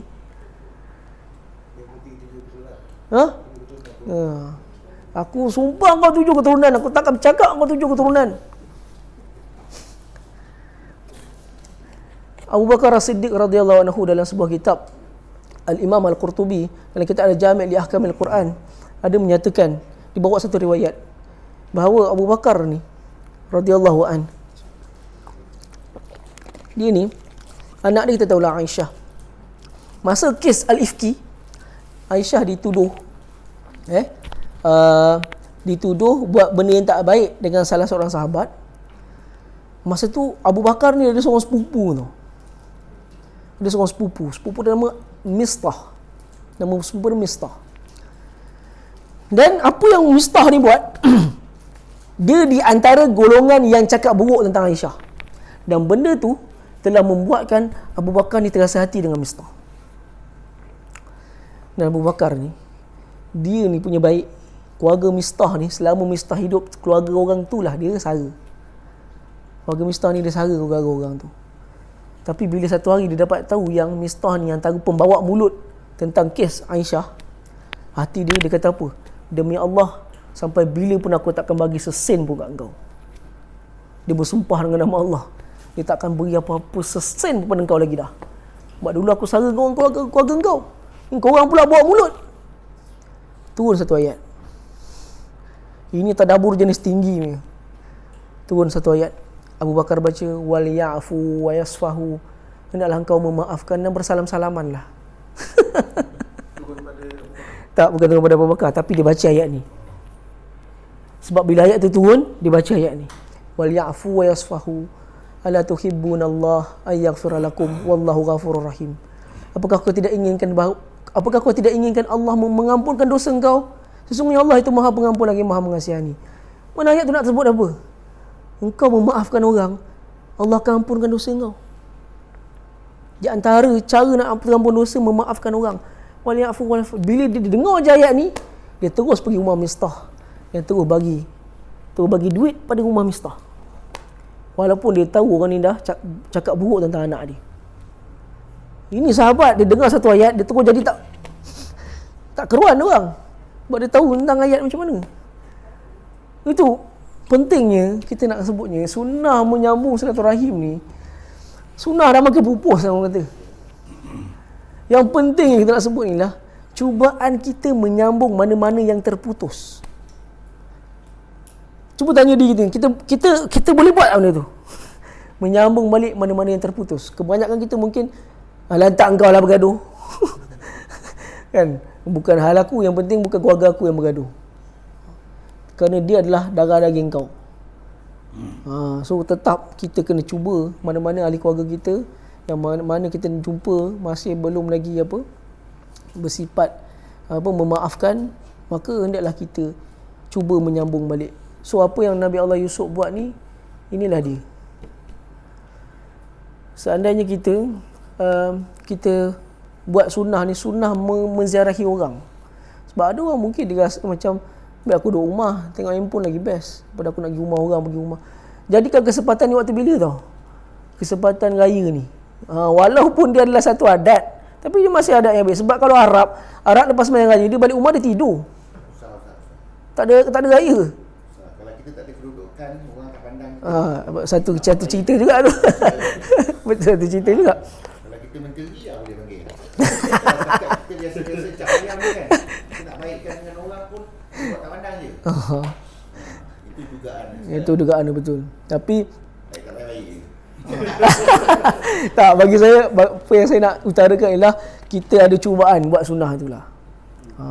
Walaupun sekadar dalam WhatsApp. Contoh dalam WhatsApp ni kau kan, dalam WhatsApp ni kau cocok buat politik je, tengoklah berapa ramai yang akan live nanti bergaduh sama keluarga tau. So tugas kita, orang yang tahu, orang yang faham kena cerita, janganlah bergaduh. Ni adik-adik cerita lah, bacalah hadis Nabi. Cukup. Diorang nak sambung tak nak sambung, lantak diorang. Yang penting kau dah jalankan sunnah tu. Kau dah buat dah. Kesunahan tu kau dah buat. Bermakna Allah dah tetapkan pahala pada kau dah buat amalan sunnah. Bermakna kalau seandainya terlibat, tak ada orang nak tegur diorang sebab diorang bergaduh, first kali kau tak terlibat dalam dosa tu. Betul tak? Sebab kau dah try, dah cuba. So saya cakap lah, dalam grup jangan seorang pun bercerita pasal tu, nak menunjuk dah tu kereta baru. Contoh dalam grup WhatsApp dia kata dia boleh sebut macam tu, nak menunjuk dah tu kereta baru. Bukan tak tahu, kau dah peras duit mak apa semua, kau dapat kereta tu, cakap macam tu. Subhanallah. Memang betul. Memang benda tu berlaku, orang kata. Memang sebab saya dalam keluarga dalam keluarga ada benda tu, kita tengok kan. Tapi kalau mana yang lagi penting antara kita sambungkan silaturahim ataupun kita elakkan bid'ah? elakkan, Bid'ah. kena tengok bid'ah apa. Seandainya bid'ah tersebut berkait dengan perkara yang besar sangat dalam bab akidah, perkara tersebut kita kena dahulukan sebab dia berkait dengan bab akidah. Tapi seandainya bid'ah tersebut adalah benda yang masih menjadi khilaf para ulama, seperti yang Syekh Shalih Utsaimin sendiri sebut, kau nak amal ma'ruf nahi munkar, first kau kena tahu benda tu memang bid'ah. Kau kena tahu benda tu sendiri memang haram. Memang ulama sendiri ijma' kata ni memang bid'ah betul. Contoh dalam bab akidah lah, itu dia termasuk dalam geng kumpulan sesat. Apa kumpulan sesat yang terbaru sekarang ni? Maulah. Maulah tu saya tak nak berani lah cakap dia sesat ke apa kan. Cuma kalau berdasarkan laporan polis, memang dia adalah termasuk dalam skamer lah kan. Buat malu maghribi kan. Morocco tu. Tapi dia ada dua citizen sebenarnya. Dia citizen France satu. Orang Morocco biasa ada dua citizen. Diorang ada 2-3 citizen biasa Morocco ni. Sebab kalau paling ramai diorang dekat mana? France. Tapi sebelum France ada lagi yang lagi ramai diorang, Belgium. Sampaikan orang Morocco ada yang jadi menteri kat Belgium. Kalau pergi Belgium, abang mesti dah pergi kan. Kalau pergi Belgium, kat Brussels tu, penuh orang Arab situ. Memang penuh orang Arab. So tak ada masalah nak cari makan, bercakap tak ada masalah sebab memang terlalu ramai. Jadi kebanyakan dia orang memang ada citizenship, dia orang memang ada Belgium satu, France, Italy. Tapi kebanyakannya France lah. France dengan Belgium. Dia ada dua. Selalunya dia orang akan Moroccan dan Belgium sekali. Tapi orang Arab sana dia tak panggil Belgium, dia panggil Belgica. Belgica ni bahasa France, Belgique.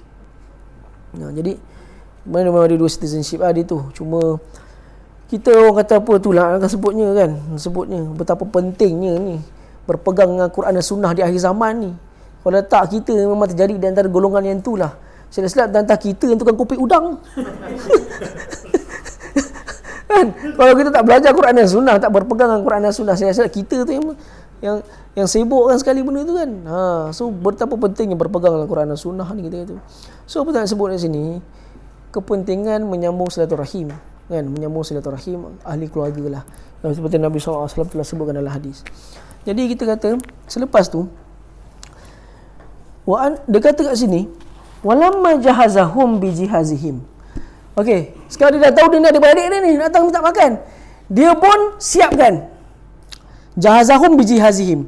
Siapkan alatan-alatan untuk menimbang, packing, apa semua untuk nak bagi kepada adik-beradik dia. Walamma jahazahum bijahazihim. Tapi cerita dia, adakah dia yang buat kerja tu? Tak, sebab ayat selepas akan beritahu. Yang buat tu semua pekerja-pekerja dia. Sekarang dia dah jadi bos lah. Dia bukan orang biasa dah. Dia bukan hamba yang dulu macam kena jual. Kan? Dia adalah hamba yang dulu dijual dengan dinar yang sedikit kan. Dengan duit yang tak banyak pun dia dijual. Kemudian dia kata, dia telah siapkan biji hazihim. Qala tuni bi akhilakum min abikum. Dia sebut macam ni. Sebab apa dia kata apa tau?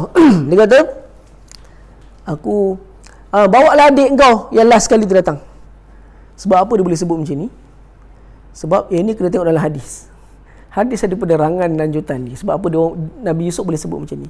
Sebab masa ni, antaranya hadis ni dalam kitab tafsir Wasit lah. Wasit ada bawakan hadis ni, bahawa ketika diorang nak dapatkan makanan daripada Nabi Yusuf ni, dia cakap apa tau?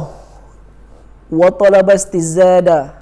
Dalam hadis sebut, dan mereka minta tambah sikit lebih. Dia minta lebih.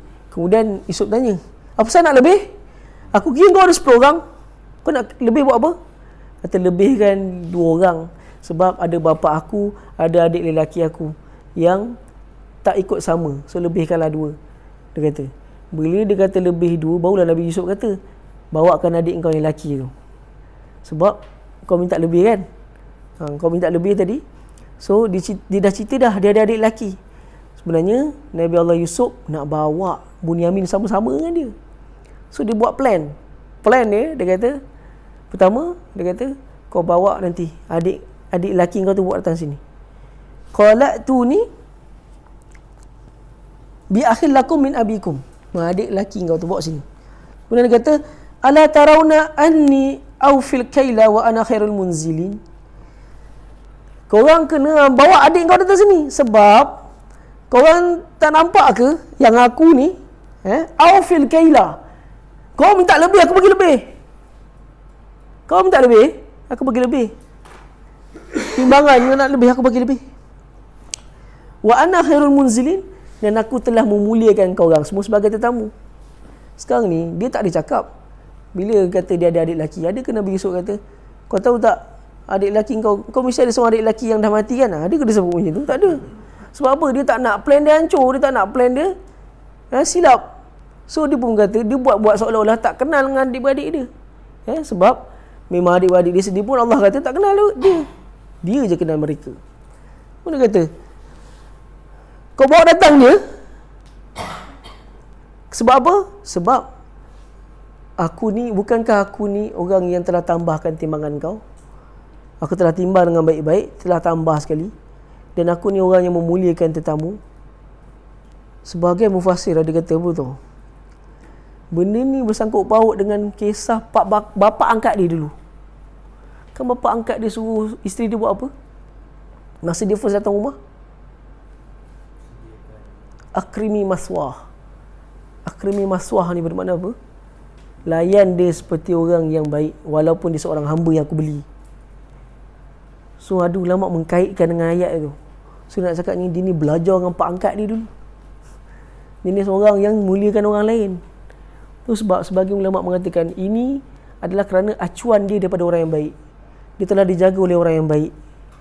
So begitulah anak kita akan jadi acuan yang baik seandainya kita mengacukan dia dengan acuan yang baik. Kalau kita dilihat oleh anak kita sebagai orang yang memuliakan tetamu, orang yang bercakap baik dengan orang lain, maka dia akan tiru benda yang baik tu daripada kita. So cerminan bukan setakat dia. Isteri kita pun, Arab kata apa? Al-mar'atu mir'at. Mar'ah mir'ah. Betul lah. Al-mar'atu mir'ah. Isteri adalah cermin. Isteri adalah cermin. Cermin kepada siapa? Perangai suami dia. Lelaki kau kuat mencarut, bini kau pun kuat mencarut kan, cerita dia. Kan? Kalau anak kau, sebab apa saya nampak teori ni? Saya tengok budak kat sekolah. Ada seorang budak ni dah jam 6, mulut dia ni kuat sangat, cepat sangat mencarut. Dia main bola, tendang tu sebabkan dia punya kebodohan sendiri, tendang tak kena, tapi dia yang mencarut. Aku kata, kadang-kadang dengar sebelah kita je dia mencarut. Kata aku dengar lagi sekali kau sebut macam tu, kau penampar muka kau, kata. Kau ingat ni apa? Tunggul kayu ke sini?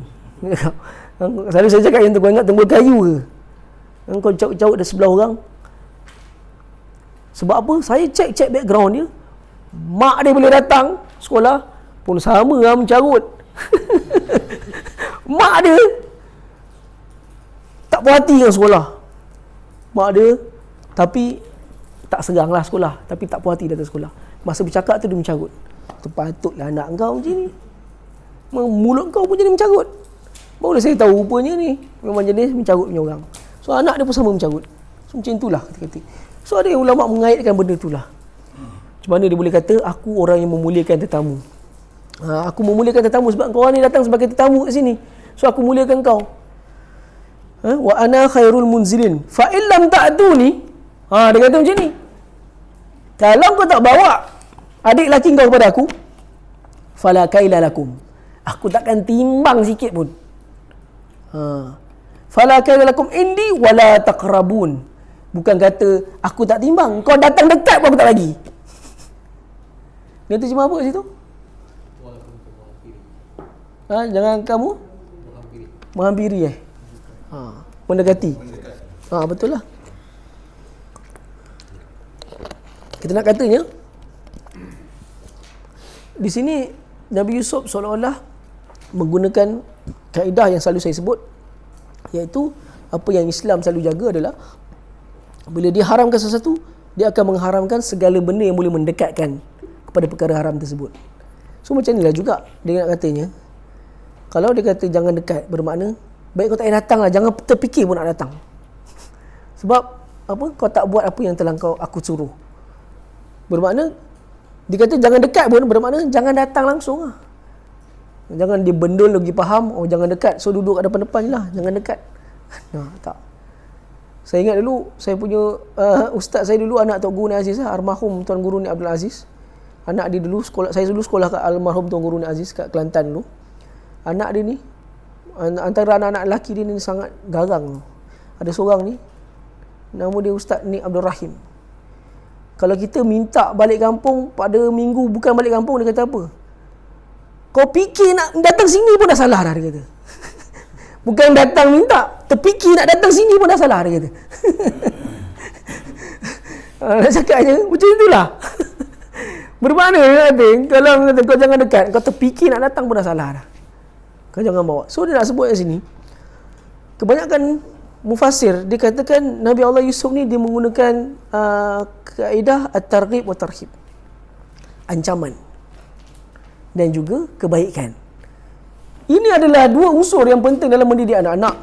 Yang jangan kita ingat mentang-mentang baca surah Yusuf semua baik-baik je, didikkan semua baik je. Tak ada. Ini ayat ni menunjukkan apa? At-targhib wa tarhib. Baiknya baik, tapi dalam masa yang patut kau bertegas, kau kena bertegas. Jangan kau ingat pendidikan ni semua kalau kita tengok yang barat, barat kan, kalau kita tengok beberapa negara, dia orang sampaikan, contoh dulu apa, Malaysia pernah digemparkan dengan seorang budak tu telah dipukul kan kat Canada, Sweden telah dipukul sebab tak solat kan. Kemudian kes tu telah berkait dengan kerajaan di Sweden. Kalau negara-negara barat, dia orang pentingkan bab tu sebab mungkinlah adanya undang-undang macam tu sebab kes-kes dia penderaan anak lah, tapi dia buat dalam keadaan berlebihan lah kan. Sebab kita dalam Islam kan, dalam Islam memang ada suruh pukul, tapi bila Nabi suruh pukul? Antaranya dalam bab solat kan. Macam hadis solat, Nabi suruh bersolat sejak umur 7 tahun, yang kita dah bincang dan tentang siasatkan, boleh faham hadis tu macam mana kan. Memukul tu memang ada, tetapi pukulan yang bersifat mengajar, bukannya kau bilai belakang dia dengan apa, dengan sampai tercabut kulit dan macam kat penjara punya pukul. Memang itu zalim, dah termasuk dalam bab menzalimi. Cukuplah pukul yang memberi pengajaran. So memang ada pukulan dalam ajaran Islam ni. So dalam mendidik anak-anak, dia kena ada dua benda yang tawazun bainal amrain dipanggil, keseimbangan di antara dua perkara. Ini apa yang Nabi Allah Yusuf cuba gambarkan. Dia kata, okey, kalau kau datang adik kau buat atas sini, aku akan bagi kau gandum. Tapi bagi gandum nak ekstra pun boleh, tak ada masalah. Tapi kalau kau tak bawa datang dia, sesen pun aku tak nak bagi, sebutir tu pun aku tak nak bagi kat kau. Dekat punya kan. Bermakna kat sini ada ulama bahas kan dalam tadaburnya, ialah dalam bab pendidikan, bab bermuamalah dengan orang lain, kena ada dua unsur ni. Tak boleh satu unsur je. Contoh yang dalam surah Kahfi, kisah Zulkarnain, qulna ya Zulkarnain, apakah bila dia jumpa dengan satu tempat tu, satu orang tu kan, satu kaum tu, kemudian dia pisah dua, dia suruh beriman kepada Allah, tapi terbagi pada dua kumpulan kan, terbagi pada dua kumpulan. Tapi Allah pun tanya pada dia, sama ada engkau nak bagaimana engkau nak layan dengan mereka ni, sebab ada pecah dua kumpulan, satu yang beriman, satu tak kan. Apakah yang kau nak buat dengan dua kumpulan ni? Dia pun kata, qala amma man zalama fasawfa yu'adzibuhu thumma yuraddu ila rabbih azaban nukra. Orang yang zalim bermakna yang tidak ikut beriman, aku akan azab dia, azaban nukra. Bukan setakat aku azab dia, dia mati, dia kembali pada Tuhan dia, Allah akan tambah lagi azab pada dia pula. Wa amma man amana wa amila salihan falahu jazaa'anil husna. Tapi bagi orang yang beriman, yang nak ikut aku beriman dan beramal soleh, orang ni falahu jazaa'anil husna, dia akan mendapat benda yang mendapat layanan yang baik. Mendapat layanan yang baik. So begitulah dalam kehidupan, jangan kita kata dalam pendidikan marah sentiasa, garang sentiasa pun salah. Baik sangat macam malaikat sentiasa, tak apalah nak, tak apa, semua tak apa, dia pijak kepala kau kan, semua alah tak apa. Nabi SAW sebut dalam hadis riwayat Muslim, kata apa, wa man taqama Rasulullah SAW li nafsihi illa an tuntahika hurmatullah fahuwa ahaqun nasu bihi. Nabi ni tak pernah bersikap berdendam terhadap perkara lain, peribadi dia takkan. Li nafsihi tak ada, untuk peribadi tak ada. Tapi dia akan berdendam pada perkara yang berkait dengan bab agama. Dalam bab perkara agama, dalam bab benda-benda yang hurmatullah, benda-benda yang berkait dengan kehormatan agama, barulah dia akan membalas dendam terhadap perkara tersebut. Dan dialah orang yang paling berhak nak buat benda macam itu, sebab dia orang yang membawa agama. So kalau macam Nabi kata, pukul sebab apa? Sebab tak solat. Tapi patutnya kena pukul bapak dia sekali, sebab bapak dia tak ajari sembahyang kan. Kau pukul anak kan, tapi kau tak ajar anak kau sembahyang, tiba-tiba kau pukul dia, zalim. So pukul. So apa orang kata, ada dua benda yang seimbang dalam pendidikan. Itu yang, gitulah isyaratnya. Dia sebut sama je macam Zulkarnain sebut, kalau kau tak bawa ni, kau jangan datang dekat pun kan. Semua dia berkata, qalu sanurawidu anhu abahu. Tak apalah Yusuf, kita cubalah pujuk ayah nanti. Bukan Yusuf, silap. Tak apalah Aziz, kan? Yang berhormat, tak apa YB, kita akan pujuk ayah dulu. Sanurawidu anhu abahu wa inna lafa'ilun. Dia orang terjemah apa kat situ? Wa inna lafa'ilun. Benar-benar akan melaksanakan. Semua sebut ada benar-benar. Okey, kalau ada sebut benar-benar, betul. Sebab dia datang dalam bentuk ismul fa'il, iaitu fa'ilun. Ada alif. Kalau ada alif, dia bermaksud apa? Kami memang betul-betul lah akan buat. Sungguh-sungguh kami akan buat. Betul, memang kami akan benar-benar memujuk ayah kami. Bersungguhlah. Sebab apa saya nak tanya? Sebab apa dia akan bersungguh pujuk bapak dia? Makan lah, dah kebuluh dah ni masing-masing. Kan? Takkan dia akan buat. Kata kami akan betul-betul memujuk bapa kami. Wa qala li fityanihi. Sekarang Yusuf pun cakap kepada dia punya kadam dia, kan? Pada hamba-hamba dia berkata apa? Qala li fityanihi. Sekarang ni saya katakan hamba-hamba dia ataupun pekerja-pekerja dia ni semua orang muda-muda. Dia orang sebut apa dalam ayat tu? Orang-orang suruhannya je, tak ada. Tu je. Pelayan-pelayan. Orang yang okey, saya katakan pelayan dia orang semua muda-muda. Sebab apa? Futia ni ialah remaja. So dia kata sebab dalam bahasa Arab perbezaan umur tu ada nama lain-lain berbeza. Ikut perbezaan umur. So dia nak cakapnya orang kalau budak pekerja tu di kalangan budak, zaman dulu hamba ni budak pun ada. Kalau budak dia akan panggil gulam. Gulam ni hamba di kalangan budak. Kalau di kalangan remaja dia panggil fata. Kalau perempuan dia panggil fatat. Fata. Kalau lelaki fata. Kalau yang di kalangan remaja lah. Tapi kalau di kalangan orang-orang yang dah tua umurnya dia panggil riqah. So dia ada nama-nama dia. Kenapa? Nama dia apa? Reka. Ejaan macam mana? R-E-K-K-A. Oh tu Reka, bukan.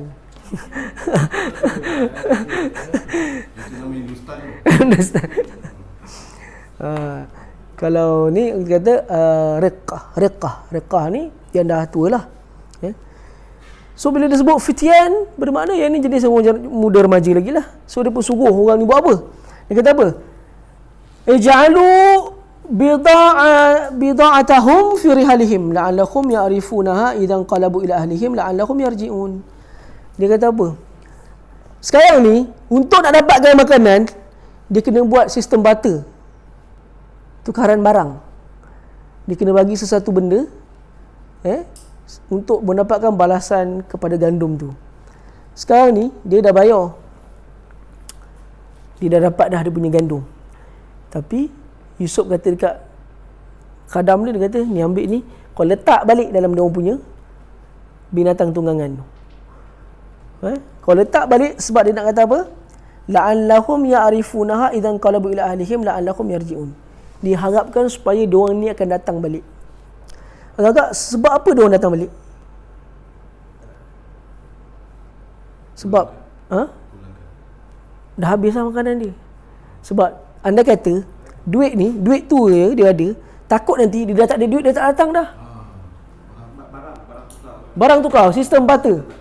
So barang tu yang dia dah bagi untuk dapatkan gandum tu, dia suruh pulang balik, tapi dalam keadaan dia orang tak tahu. Kau senyap-senyap masuk ke dalam barang dagangan dia orang, dalam rihal. Rihal ni apa? Rihal ni ialah kenderaan yang dia binatang. Kalau tak ada binatang, dia tak, kereta yang ada binatang. Kalau tak ada binatang, dia tak panggil rihal. Rihal ni yang siap ada keretanya sekali. Kad. So dia kata kau masukkan dalam Kita panggil apa dalam bahasa Melayu benda tu Karung. Ha? Sini karung. Karung? Yang lain? Ha? Guni? Simpanan barang. Fi rihalihim je. Saya pun tak tahu macam mana boleh jadi karung guni. Saya tak tahu. Itu sebab saya kata saya tak tahu. Sebab dalam saya punya terjemahan dalam saya punya ni kitab saya, dia mengatakan rihal, betul lah.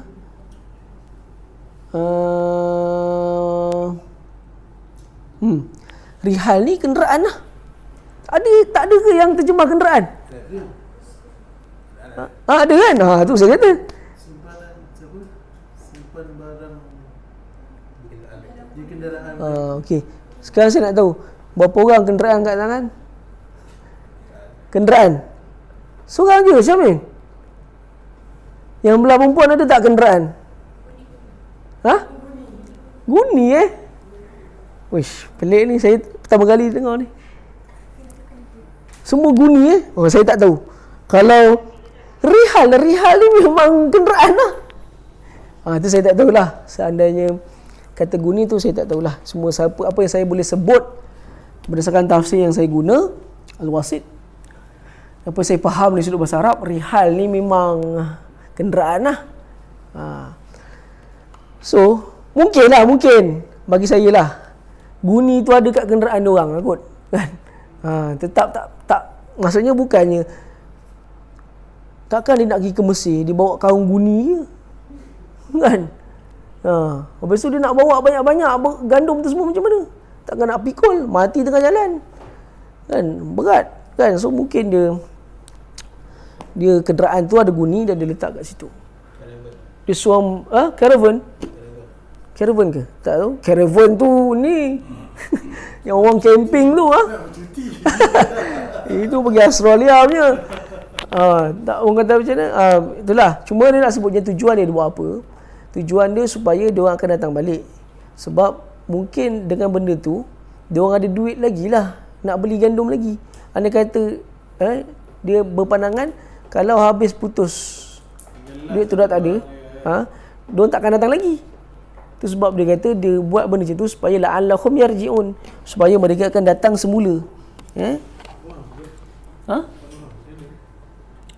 Dia nak beli gandum. Kan dia nak beli gandum tapi dia orang tukar dengan barang.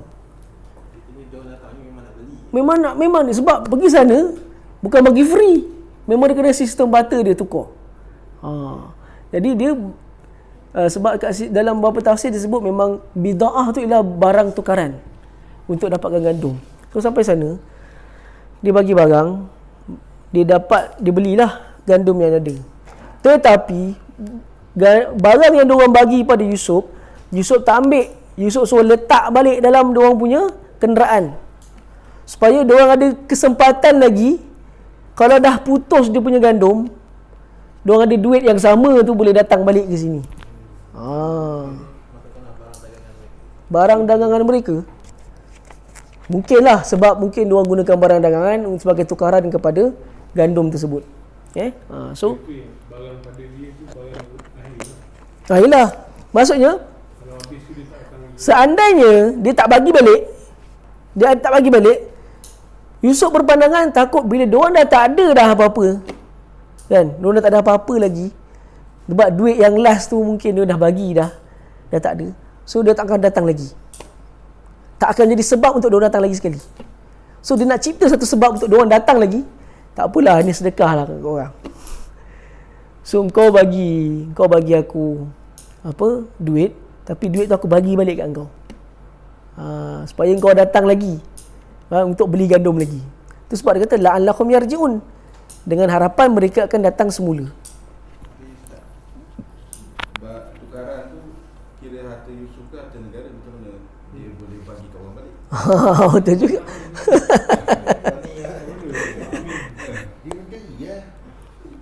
Dia menggeli lah. Kajaan aku.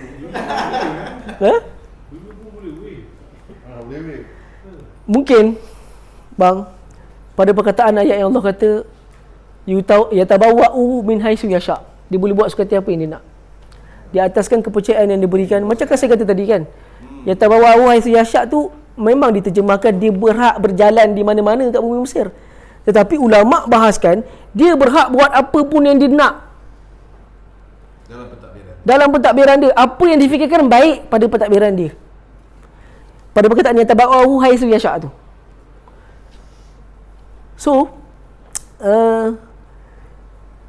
dia pun bagi balik, okey, suruh orang balik. La'allakum yarji'un. Supaya dengan tujuan dia harap diorang ni akan datang balik semula. Kemudian dia pun kata, tak setimpal dengan ya, betul. Gandum. bagi banyak, orang tu tak akan balik. Cukup je. Sebab lepas tu adik-beradik dia akan cakap, sebab lepas tu adik-beradik dia akan cakap, sesungguhnya yang dia bagi tu tak cukup. So sebenarnya kalau kita tengok dalam ayat ni, diorang memang ada minta tambah. At the first place memang diorang ada minta tambah. Dia memang ada minta tambah. Tapi kalau Abang Zaid kata tadi, dia sebenarnya dia tak tambah pun. Memang betul. Sebab ayat selepas akan cerita, sesungguhnya apa yang dia bagi ni tak cukup. Tapi saya ada baca satu tafsir sebenarnya mengatakan, satu tafsir, saya tak ingat sama ada Zamakhsyari punya, bukan Zamakhsyari, silap, Al-Biqai punya tafsir ataupun apa nama kitab tu, ya Allah, saya dah lupa dah. Sama ada Al-Biqai ataupun tafsir lain, dia kata sebenarnya yang dimaksudkan sebagai tak cukup, ayat selepas kan sebut dia tak cukup. Maksud tak cukup tu sebenarnya dia memang tambah. Dia kata tak cukup bermakna benda tu dah nak habis. Yang dia orang dapat daripada Yusuf ni dah nak habis. Tu yang dia kata sebenarnya apa yang dia bagi ni tak cukup lagi. Sebab dah nak habis. Ada yang kata itu. Tapi bila Jabal Zaid tadi sebut pun betul juga. Dia bagi tu, lepas tu dia mengadu, dia kata tak cukup. Yang dia bagi pun tak cukup. So bila dia dah, kita tengok ini adalah perancangan dia nak cuba menyatukan adik-beradik ni. Tapi dalam keadaan apa? Dalam keadaan tak ada orang tahu. Kan? Dalam keadaan tersembunyi betul. Dalam keadaan masing-masing tak tahu. Perancangan dia daripada awal lagi dia buat. Itu sebab Allah namakan kisah Nabi Yusuf ni apa? Ahsanal Qasasi. Apa maksud dia? Sebaik-baik jalan cerita. Jalan cerita yang orang kata detail, terperinci. Dan bagi saya, manusia biasa pun tak boleh nak cerita macam ni. Kan? Seorang manusia pun tak boleh nak banner, nak reka cerita sebegini. Kan? Dengan dia punya plan dia, so dia pun falamma raja'u ila abihim, bila mereka dah balik kepada ayah mereka, qalu ya abana, wahai bapa kami, muni aminnal kailu, kita orang lepas ni tak akan dapat lagi gandum. Fa arsil ma'ana akhana, seandainya kita tak bawa sekali adik kita pergi ke sana. Dia kata seandainya kita tak bawa adik kita, dia kata raja yang baru sebut, bukan raja, menteri yang baru kata, kalau aku tak bawa adik aku, kalau kita tak bawa adik kita Bunyamin pergi bersama-sama untuk yang kedua kali ni, maka tidak fala kaila lakum, dia kata, maka kamu tidak akan dapat apa-apa pun. Sebab Yusuf dah sebut awal-awal dah, kau kena bawa adik kau baru aku bagi gandum. Kau tak bawa memang tak akan dapat. So dia kata bapak dia balik, ya, lepas ni kalau kita tak datang, tak bawa Bunyamin sekali, kita semua ni tak dapat gandum. Aku tak bagi.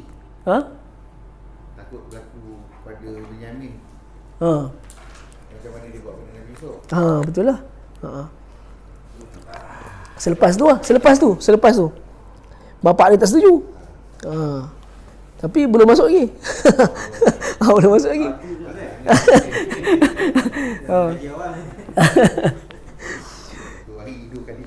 Naktal ma'ana akhana naktal wa inna lahu lahafizun. Kalau kita bawa dia minnal kailu fa arsil ma'ana akhana naktal. Dia nak sebutnya fa arsil ma'ana akhana naktal. Ini ayat ni dia sesuai yang kalau orang yang belajar bahasa Arab, dia bagus pada ayat ni sebab dia guna dua perkataan mati tu, fa arsil naktal. Dia bermaksud kau kena bawa juga adik kita bersama dengan kita, baru kita dapat gandum. By hook or by crook. Dalam bahasa Arab panggil tau'an atau karhan. Suka ke tak suka, do you like it or not, kena bawa. So dia kata apa kat bapak dia? Wa inna lahu lahafizun.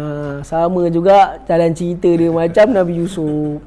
Dia kata apa? Ya, kita akan jaga dia baik-baik. Ini jenis kaki pembohong, bukan bapak dia tak tahu perangai membohong anak dia ni. Kan? Tapi kali ni dia memang tak bohong. Kan? Kali ni dia ambil adik dia memang bukan nak buat benda lain. Memang dah terpaksa. Kalau tak, kebulu. Kalau kita tengok pada ayat selepas, memang bapak dia awal-awal tak nak. Tak payah cerita lah, belum masuk ayatnya kan. Hint, memang dia tak nak. Tapi sebagai mufassir mengatakan dia akhirnya dia bagi juga, dia bagi peluang kedua. Macam dulu kita pernah tadabbur kan, Fairuz. Kita pernah tadabbur yang bapak dia memberi peluang kedua kepada anak-anak dia. Walaupun dia tahu perangai busuk anak-anak dia ni, tapi dia bagi peluang kedua. Dua sebab, antaranya memang ada ulama kata dia berpegang kedua. Yang keduanya dia kata disebabkan ketika itu bapa dia merasakan di situ adanya maslahah, kebaikan. Seandainya aku tak bawa juga, tak Bunyamin bersama mereka, maka kita semua akan kebulu. Nak cakapnya betapa kuatnya kebuluran yang berlaku time tu, sampai mereka memang sanggup buat apa pun. Lepaskan anak yang dia sayang ni pun dia pergi juga. Bahkan dalam tafsir-tafsir semua menyebut memang kebuluran yang besar tu berlaku dan hanya Mesir yang selamat. Kerana mereka ada pemerintah yang tepat daripada pilihan Allah. So dia berkata wa inna lahu lahafizun. Sesungguhnya kami pasti akan menjaga dia. Dalam keadaan sama juga ismul fa'il, ada alif kat hafiz tu, betul tak? Ada alif. So bila ada alif atau wazan ismul fa'il bermakna apa? Pasti. Kami memang pasti akan jaga dia betul-betul. Di kali ini dia nak ambil apa? Hati bapak dia. So tu yang kata-kata. Macam saya pernah sebut dulu, kejahatan yang terancang bakal mengalahkan kebenaran yang tak dirancang. Sama juga ini, kebenaran yang dirancang boleh juga mengalahkan apa-apa yang tak dirancang, asalkan kau merancang. So ini adalah plan dia. Plan yang disebut, yang dibawa, yang dicuba dibuat untuk tu, saya kata tu Fakhrul Razi sebut inilah cubaan dia nak menyatukan. So dia buat apa-apa cara sekalipun. Tu yang bila kita kata apa, sampaikan apa, terpaksa buat sama macam Yusuf tu pun bapak dia hanya bagi juga. Itu pada ayat selepas. Qala hal amanukum alaihi illa kama amintukum ala akhihi min qabl fallahu khairun hafiza wa huwa arhamur rahimin. Bapak dia jawab apa? Hal amanukum alaihi, kau rasa adik kau ni betul terjaga ke macam dulu? Kan? Illa kama amintukum ala akhihi min qabl, kau rasa akan berlaku seperti yang dahulu ke? Kan?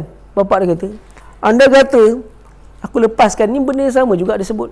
Dia akan jaga baik-baik. Macam tu juga disebut pada zaman Nabi Yusuf. Kau rasa takkan berlaku lagi ke macam kes lama? Dalam ayat ni menunjukkan apa? Ini satu pelajaran mahal yang selalu Nabi-Nabi ajar pada kita. Benda yang dia tak mampu nak kawal, dia cakap apa? Sesungguhnya Allah lah sebaik-baik penjaga. Wa huwa arhamur rahimin. Arhamur rahimin, yang paling pemurah di antara mana-mana makhluk yang pemurah. Oh, yang baca surah yang budak nak lepas apa panggil tu, tanik tu. Macam ni Allah Helun Nafilah yang kat sini tu kan. Dia buat macam mana? Yang tekan kat pusat tu bukan ni. Oh, tak tahu pula. Ada tekan kat pusat Saya pernah tengok orang tanik, dia tekan kat pusat, dia baca macam ayat ni. Oh, ya? Nafilah. Saya tak tahu. Tak pernah pula tengok macam tu kan. Macam-macam lah. Memang selalu ikut pusat.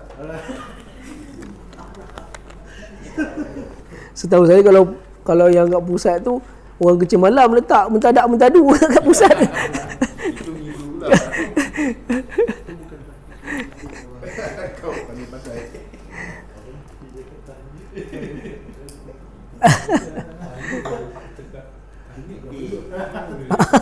Kata dia baca ni.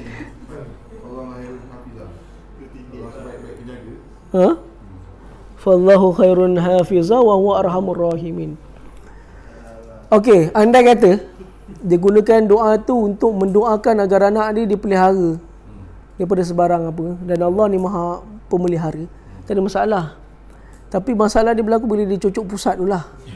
So kita tak tahu signifikan dia menyocok pusat tu, kita tak tahulah. Cuma seandainya contohlah kan kita nak duk, ya, Jaga kawasan pusat tu. dia kawasan pusat daripada Daripada dia tindik.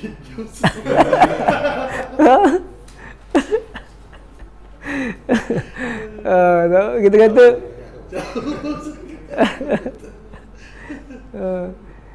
tak tahulah. Tapi kalau kita kata didoakan doa ni, nak gunakan doa ni untuk sebagai satu doa pada bayi yang baru lahir kan, dengan niat supaya Allah yang Maha Penjaga menjaga anak ni. Kira perut lah Ustaz. Ha? Jaga perut dia daripada pemakanan tu yang jadi dia lahir macam tu lah. Menjaga. Kita tak tahulah macam mana kan, sebab dia kata mungkin sebab pertama kali saya dengar lah ada amalan macam tu kan, yang cocok kat pusat ni. Cuma bagi saya kalau cukuplah jadikan dia sebagai doa lah. Jadikan dia sebagai doa. Mana-mana ayat Quran yang signifikan dengan sesuatu tujuan boleh diharuskan oleh syarak untuk digunakan sebagai satu doa. Contoh bila Nabi Allah Isa lahir kan, Nabi Allah Isa lahir, dia punya atuk dia bila atuk dia telah berdoa dengan doa apa, ini bukan Nabi Isa, silap, Maryam. Bila Maryam lahir, Nabi Allah Zakaria telah berdoa apa, ini u'izuha bika wa dzurriyyataha minasyaitanir rajim. Aku bermohon kepada engkau agar dia dipelihara daripada sebarang u'izuha bika wa dzurriyyataha, bukan setakat dia dan zuriat dia, anak dia, daripada syaitan yang direjam, daripada sebarang godaan syaitan, gangguan syaitan. Itu sebagai ulama ada menjadikan dia sebagai doa kepada bayi baru lahir. Inni u'izuhu lah kalau bayi lelaki, inni u'izuhu bika wa dzurriyyatahu minasyaitanir rajim. Boleh doa dengan doa tu, kerana itu di antara doa yang dijadikan oleh nabi-nabi sebagai doa minta berlindung. Yang salahnya apa? Orang datang ke ustaz minta apa? Tangkal warna hitam pasang dekat tangan, gantung kat leher. Itulah benda yang paling tak patut sekali dilakukan, dan bukan setakat tak sunnah, bid'ah lagi tu. Itu perkara bid'ahnya tu. Kerana Nabi SAW ada sebut dalam hadis, sesiapa yang menggantung at-tamaim. Kalau kita tengok dalam hadis, menggantung tamaim tu sendiri pun telah dianggap sebagai syirik dah. Menggantung tamaim, dia panggil tamaim ni apa nama? Tangkal. Kalau orang Morocco, dia ada satu tangkal tau. Dia panggil dia Palm of Fatimah. Kalau pergi Morocco je akan nampak ada 5 jari, tengah tu ada tanda mata. Pada sebenarnya nampak tak? Selalunya orang teksi pun dia akan gantung benda tu dalam teksi dia. Bila kita tanya sebab apa teksi ni?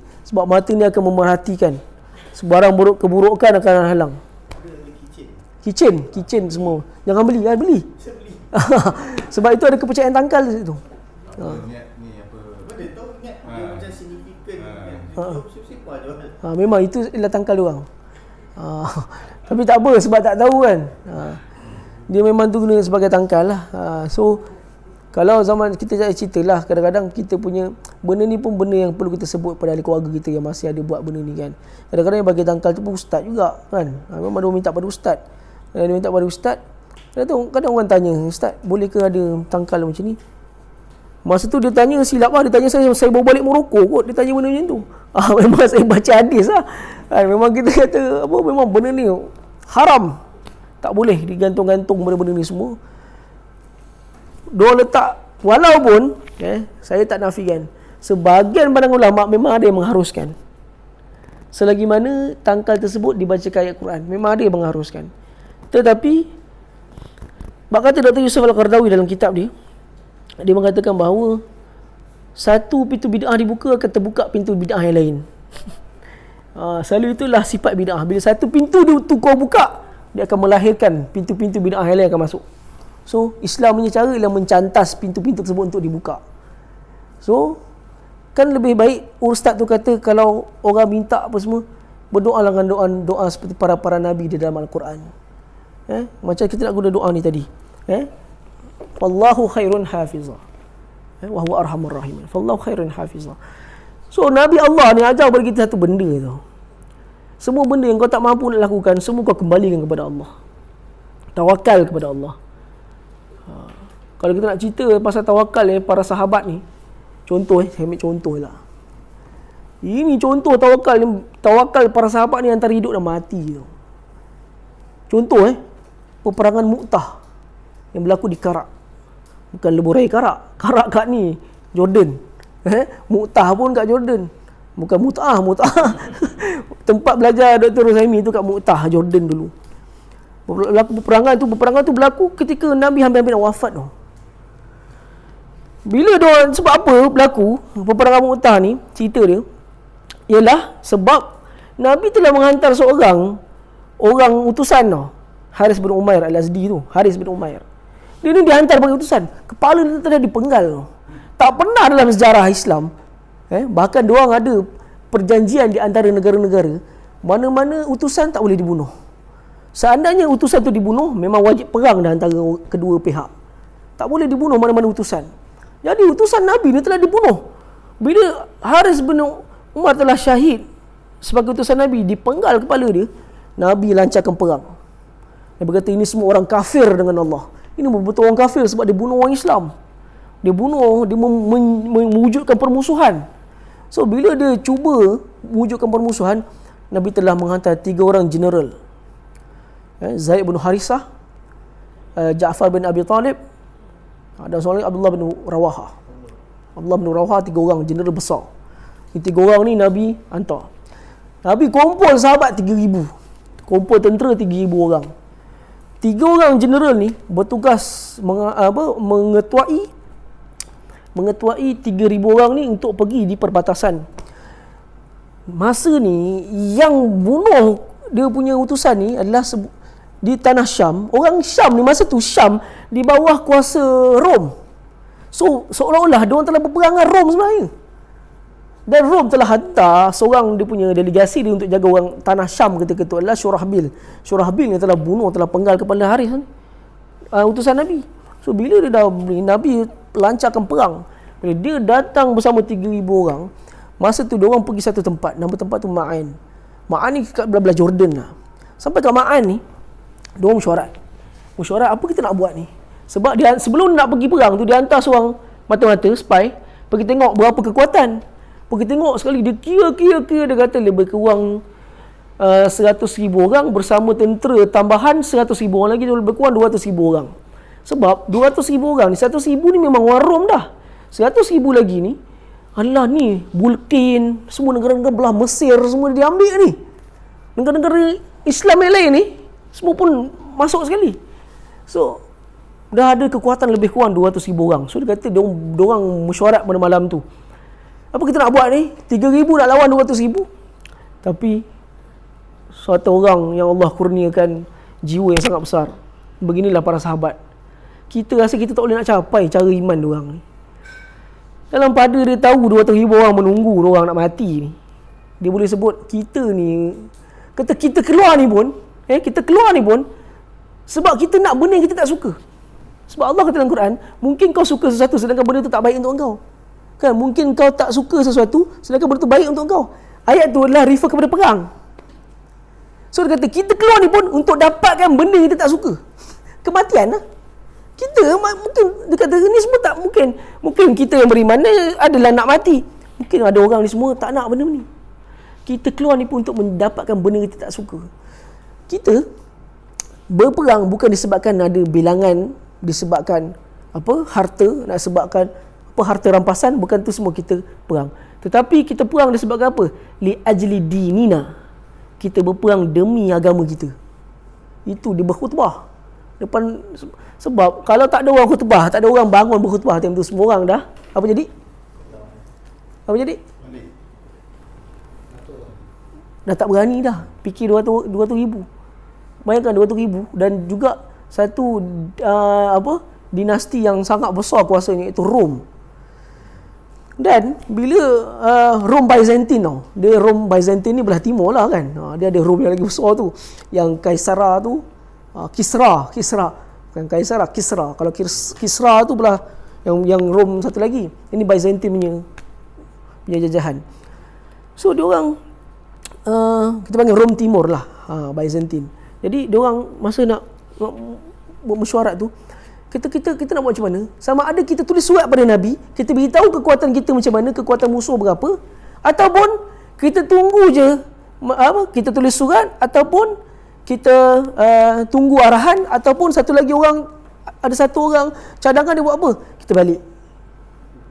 Memang ada yang cadangkan, kita balik. So Allah bin Rawaha pun bangun pun kata kita perang sebab agama kita. Tapi dia kata kita nak berperang ni pun li ajli, dia kata min baini hasanain, di antara dua kebaikan, az-zuhur atau syahadah, sama ada kita menang atau kita mati dalam pertempuran. Dan dia kata apa? Fantaliqu, kita pergi, kita tawakallah kepada Allah, dia kata. Kita besok memang kita kena pergi, tawakallah kita kepada Allah, itu disebut tawakallah kita kepada Allah. Kalau nak fikirkan, kalau kita berada di time tu, mungkin kita dah gila ke benda melawah ni kan. Terbentang kau sahabat Nabi nak cakap macam ni pula, mesti ada orang tak puas hati ke. Sebab orang akan fikir apa? Ini orang ada, mungkin akan ada sahabat sebut, mungkin akan ada orang cakap ini bunuh diri nama dia kan, sebab 200 ribu nak lawan 3 ribu. Tapi dia kata tak, kita bertawakallah kepada Allah. Nak cakapnya, apa yang general ni boleh sebut, dia jual nama tawakal je. Memang dia jual nama tawakal je, nak bagi dia orang ni pergi. Nak jadikan ceritanya, tiga-tiga general tu memang gugur syahid habis. Dan Nabi sebelum nak bagi tu, dia bagi satu bendera tau. Dia panggil rayah, bendera. Nabi kata, Nabi pesan dekat Abdullah bin Rawaha, Zaid bin Harisah, Zaid, kalau kau mati, kau syahid, kau bagi bendera ni pada Ja'far, kalau kau pula yang syahid, kau bagi balik bendera ni kepada Abdullah bin Rawaha. Dia orang last kena pegang. So Zaid memang teringat benda ni. Dia mati dan rayah tu jatuh. Terus disambut oleh Ja'far bin Abi Talib. Ja'far bin Abi Talib ni adik-beradik dengan Ali bin Abi Talib. Memang sepupu Nabi ni. Dia jenis satu orang yang sangat soleh. Dia ni masa dia pegang panji tu, dia telah ditetak tangan dia jatuh. Dan dia pegang tangan ni tetak, dan dia pegang tangan dah hudung tu dia pegang. Dan dia telah ditetak dua atas kepala dia. Dan dia mati. Dia syahid lah. Kemudian telah diambil oleh Abdullah bin Rawaha. Dia pun sama juga. Abdullah bin Rawaha dalam hadis tersebut, dia boleh sempat makan daging lagi tu. Dia turun daripada kuda dia, ada orang sempat bagi makan dulu. Memang ada hadis tersebut, dia suruh makan dulu. Dia makan, dia pergi balik dan dia mati. Dia syahid. Last sekali sahabat kata, siapa nak ketua ni? Tak ada orang yang dia ketua ni. Kemudian ada seorang tu kata, kita panggil Khalid Al-Walid. Khalid Al-Walid ini adalah peperangan pertama selepas di Islam yang dia ketuai. Dan tanpa berlengah, dia terus dilantik menjadi ketua dan dia memimpin. Dan satu kebijakan yang Allah berikan kepada dia dalam strategi peperangan, dia telah ubah kedudukan tentera ni, sehingga kan tentera musuh perasan dia orang tengah ubah plan. Jadi bila dia nampak dia orang tengah ubah plan, yang mana duduk kiri dia dudukkan kanan, yang mana duduk kanan dia duduk kiri, yang mana duduk barisan depan dia dudukkan belakang. Jadi tentera dia boleh bajet memang ni tengah ubah kedudukan, sebab dia tahu yang selalu belah depan Rimah, pemanah dia duduk kat depan. So macam itulah dia ubah kedudukan. So bila berubah kedudukan, dia orang bunuh sedikit demi sedikit, sampai kan Rom ingat apa tau, dia orang dah lah ubah kedudukan tu, dia orang nak cuba berundur. Mungkin dia orang nak berangkap kita, sebab dia orang akan nampak berubah plan bermakna perangkap, itu yang dia pegang. So bila berubah plan, dia berangkap, so dia tak kejar. Khalid Aulia telah serang daripada belakang dan dia telah menghalau ni semua tentera-tentera Byzantine ni telah, dan tentera Byzantine telah kalah. Inilah antara peperangan besar dalam sejarah selepas kewafatan, sebelum hampir-hampir nak kewafatan Rasul. Poin dia yang saya nak sebut, bab hidup dan mati ni, yang tidak ada kekawalan kita ni, Nabi-Nabi ajar apa? Serahkan kepada Allah. Ini satu jenis tauhid yang tak ramai orang boleh sebut. Bila kau tak mampu satu benda, kau serahkan benda kepada Allah. Itulah nasihat terbaik yang kau boleh bagi kepada orang yang putus asa. Kau cakaplah macam itu. Kau serahlah benda ni kepada Allah. Kau cerita pada aku pun aku tak boleh selesaikan masalah ni, tapi kau serahkanlah benda ni kepada Allah. Dan ini apa yang Nabi Allah apa? Bukan. Nabi Allah bapa dia. Nabi Allah Yaqub sebut, kau pujuk-pujuk pun nak bawa dia, aku ni tak ada kawalan dah tentang benda ni semua. Aku serahkan hanyalah dia Tuhan yang Maha Penjaga. Dialah Tuhan yang Maha Penjaga. Dan dia adalah yang Maha mengasihani daripada segala makhluk yang mengasihani. Dialah yang Maha mengasihani. Jadi itu adalah sifat tawakal. Semacam saya sudah sebutlah. Kan? Tawakal itu apa? Engkau berusaha, kemudian kau serahkan usaha engkau tersebut kepada Allah. Bukannya engkau tak usaha langsung, tak apa kita tawakal. Salah. Tawakal dia mesti datang bersama dengan usaha. Dulu zaman Abu Bakar, kan, sebuah hadis adalah hadis riwayat Musnad Ahmad. Abu Bakar ni pernah nak masuk ke dalam satu tempat yang penuh dengan taun, dan dia melawat tempat tu, tapi dia kata tak boleh, kita tak boleh masuk tempat ni sebab ada taun. Tapi sahabat kata, afararta min qadarillah. Abu Bakar, engkau sahabat, apakah kau lari daripada qada dan qadar Allah? Tapi Abu Bakar sebut apa? Farartu min qada illa ila qada illah. Aku memang lari daripada qada Allah, tetapi kepada qada Allah yang lain. Itu selamatkan diri. Apa aku nak bunuh dia, aku masuk dalam tempat yang taat? Bermakna lari daripada qada Allah kepada qada Allah yang lain. So kita nak kata macam itulah tawakal.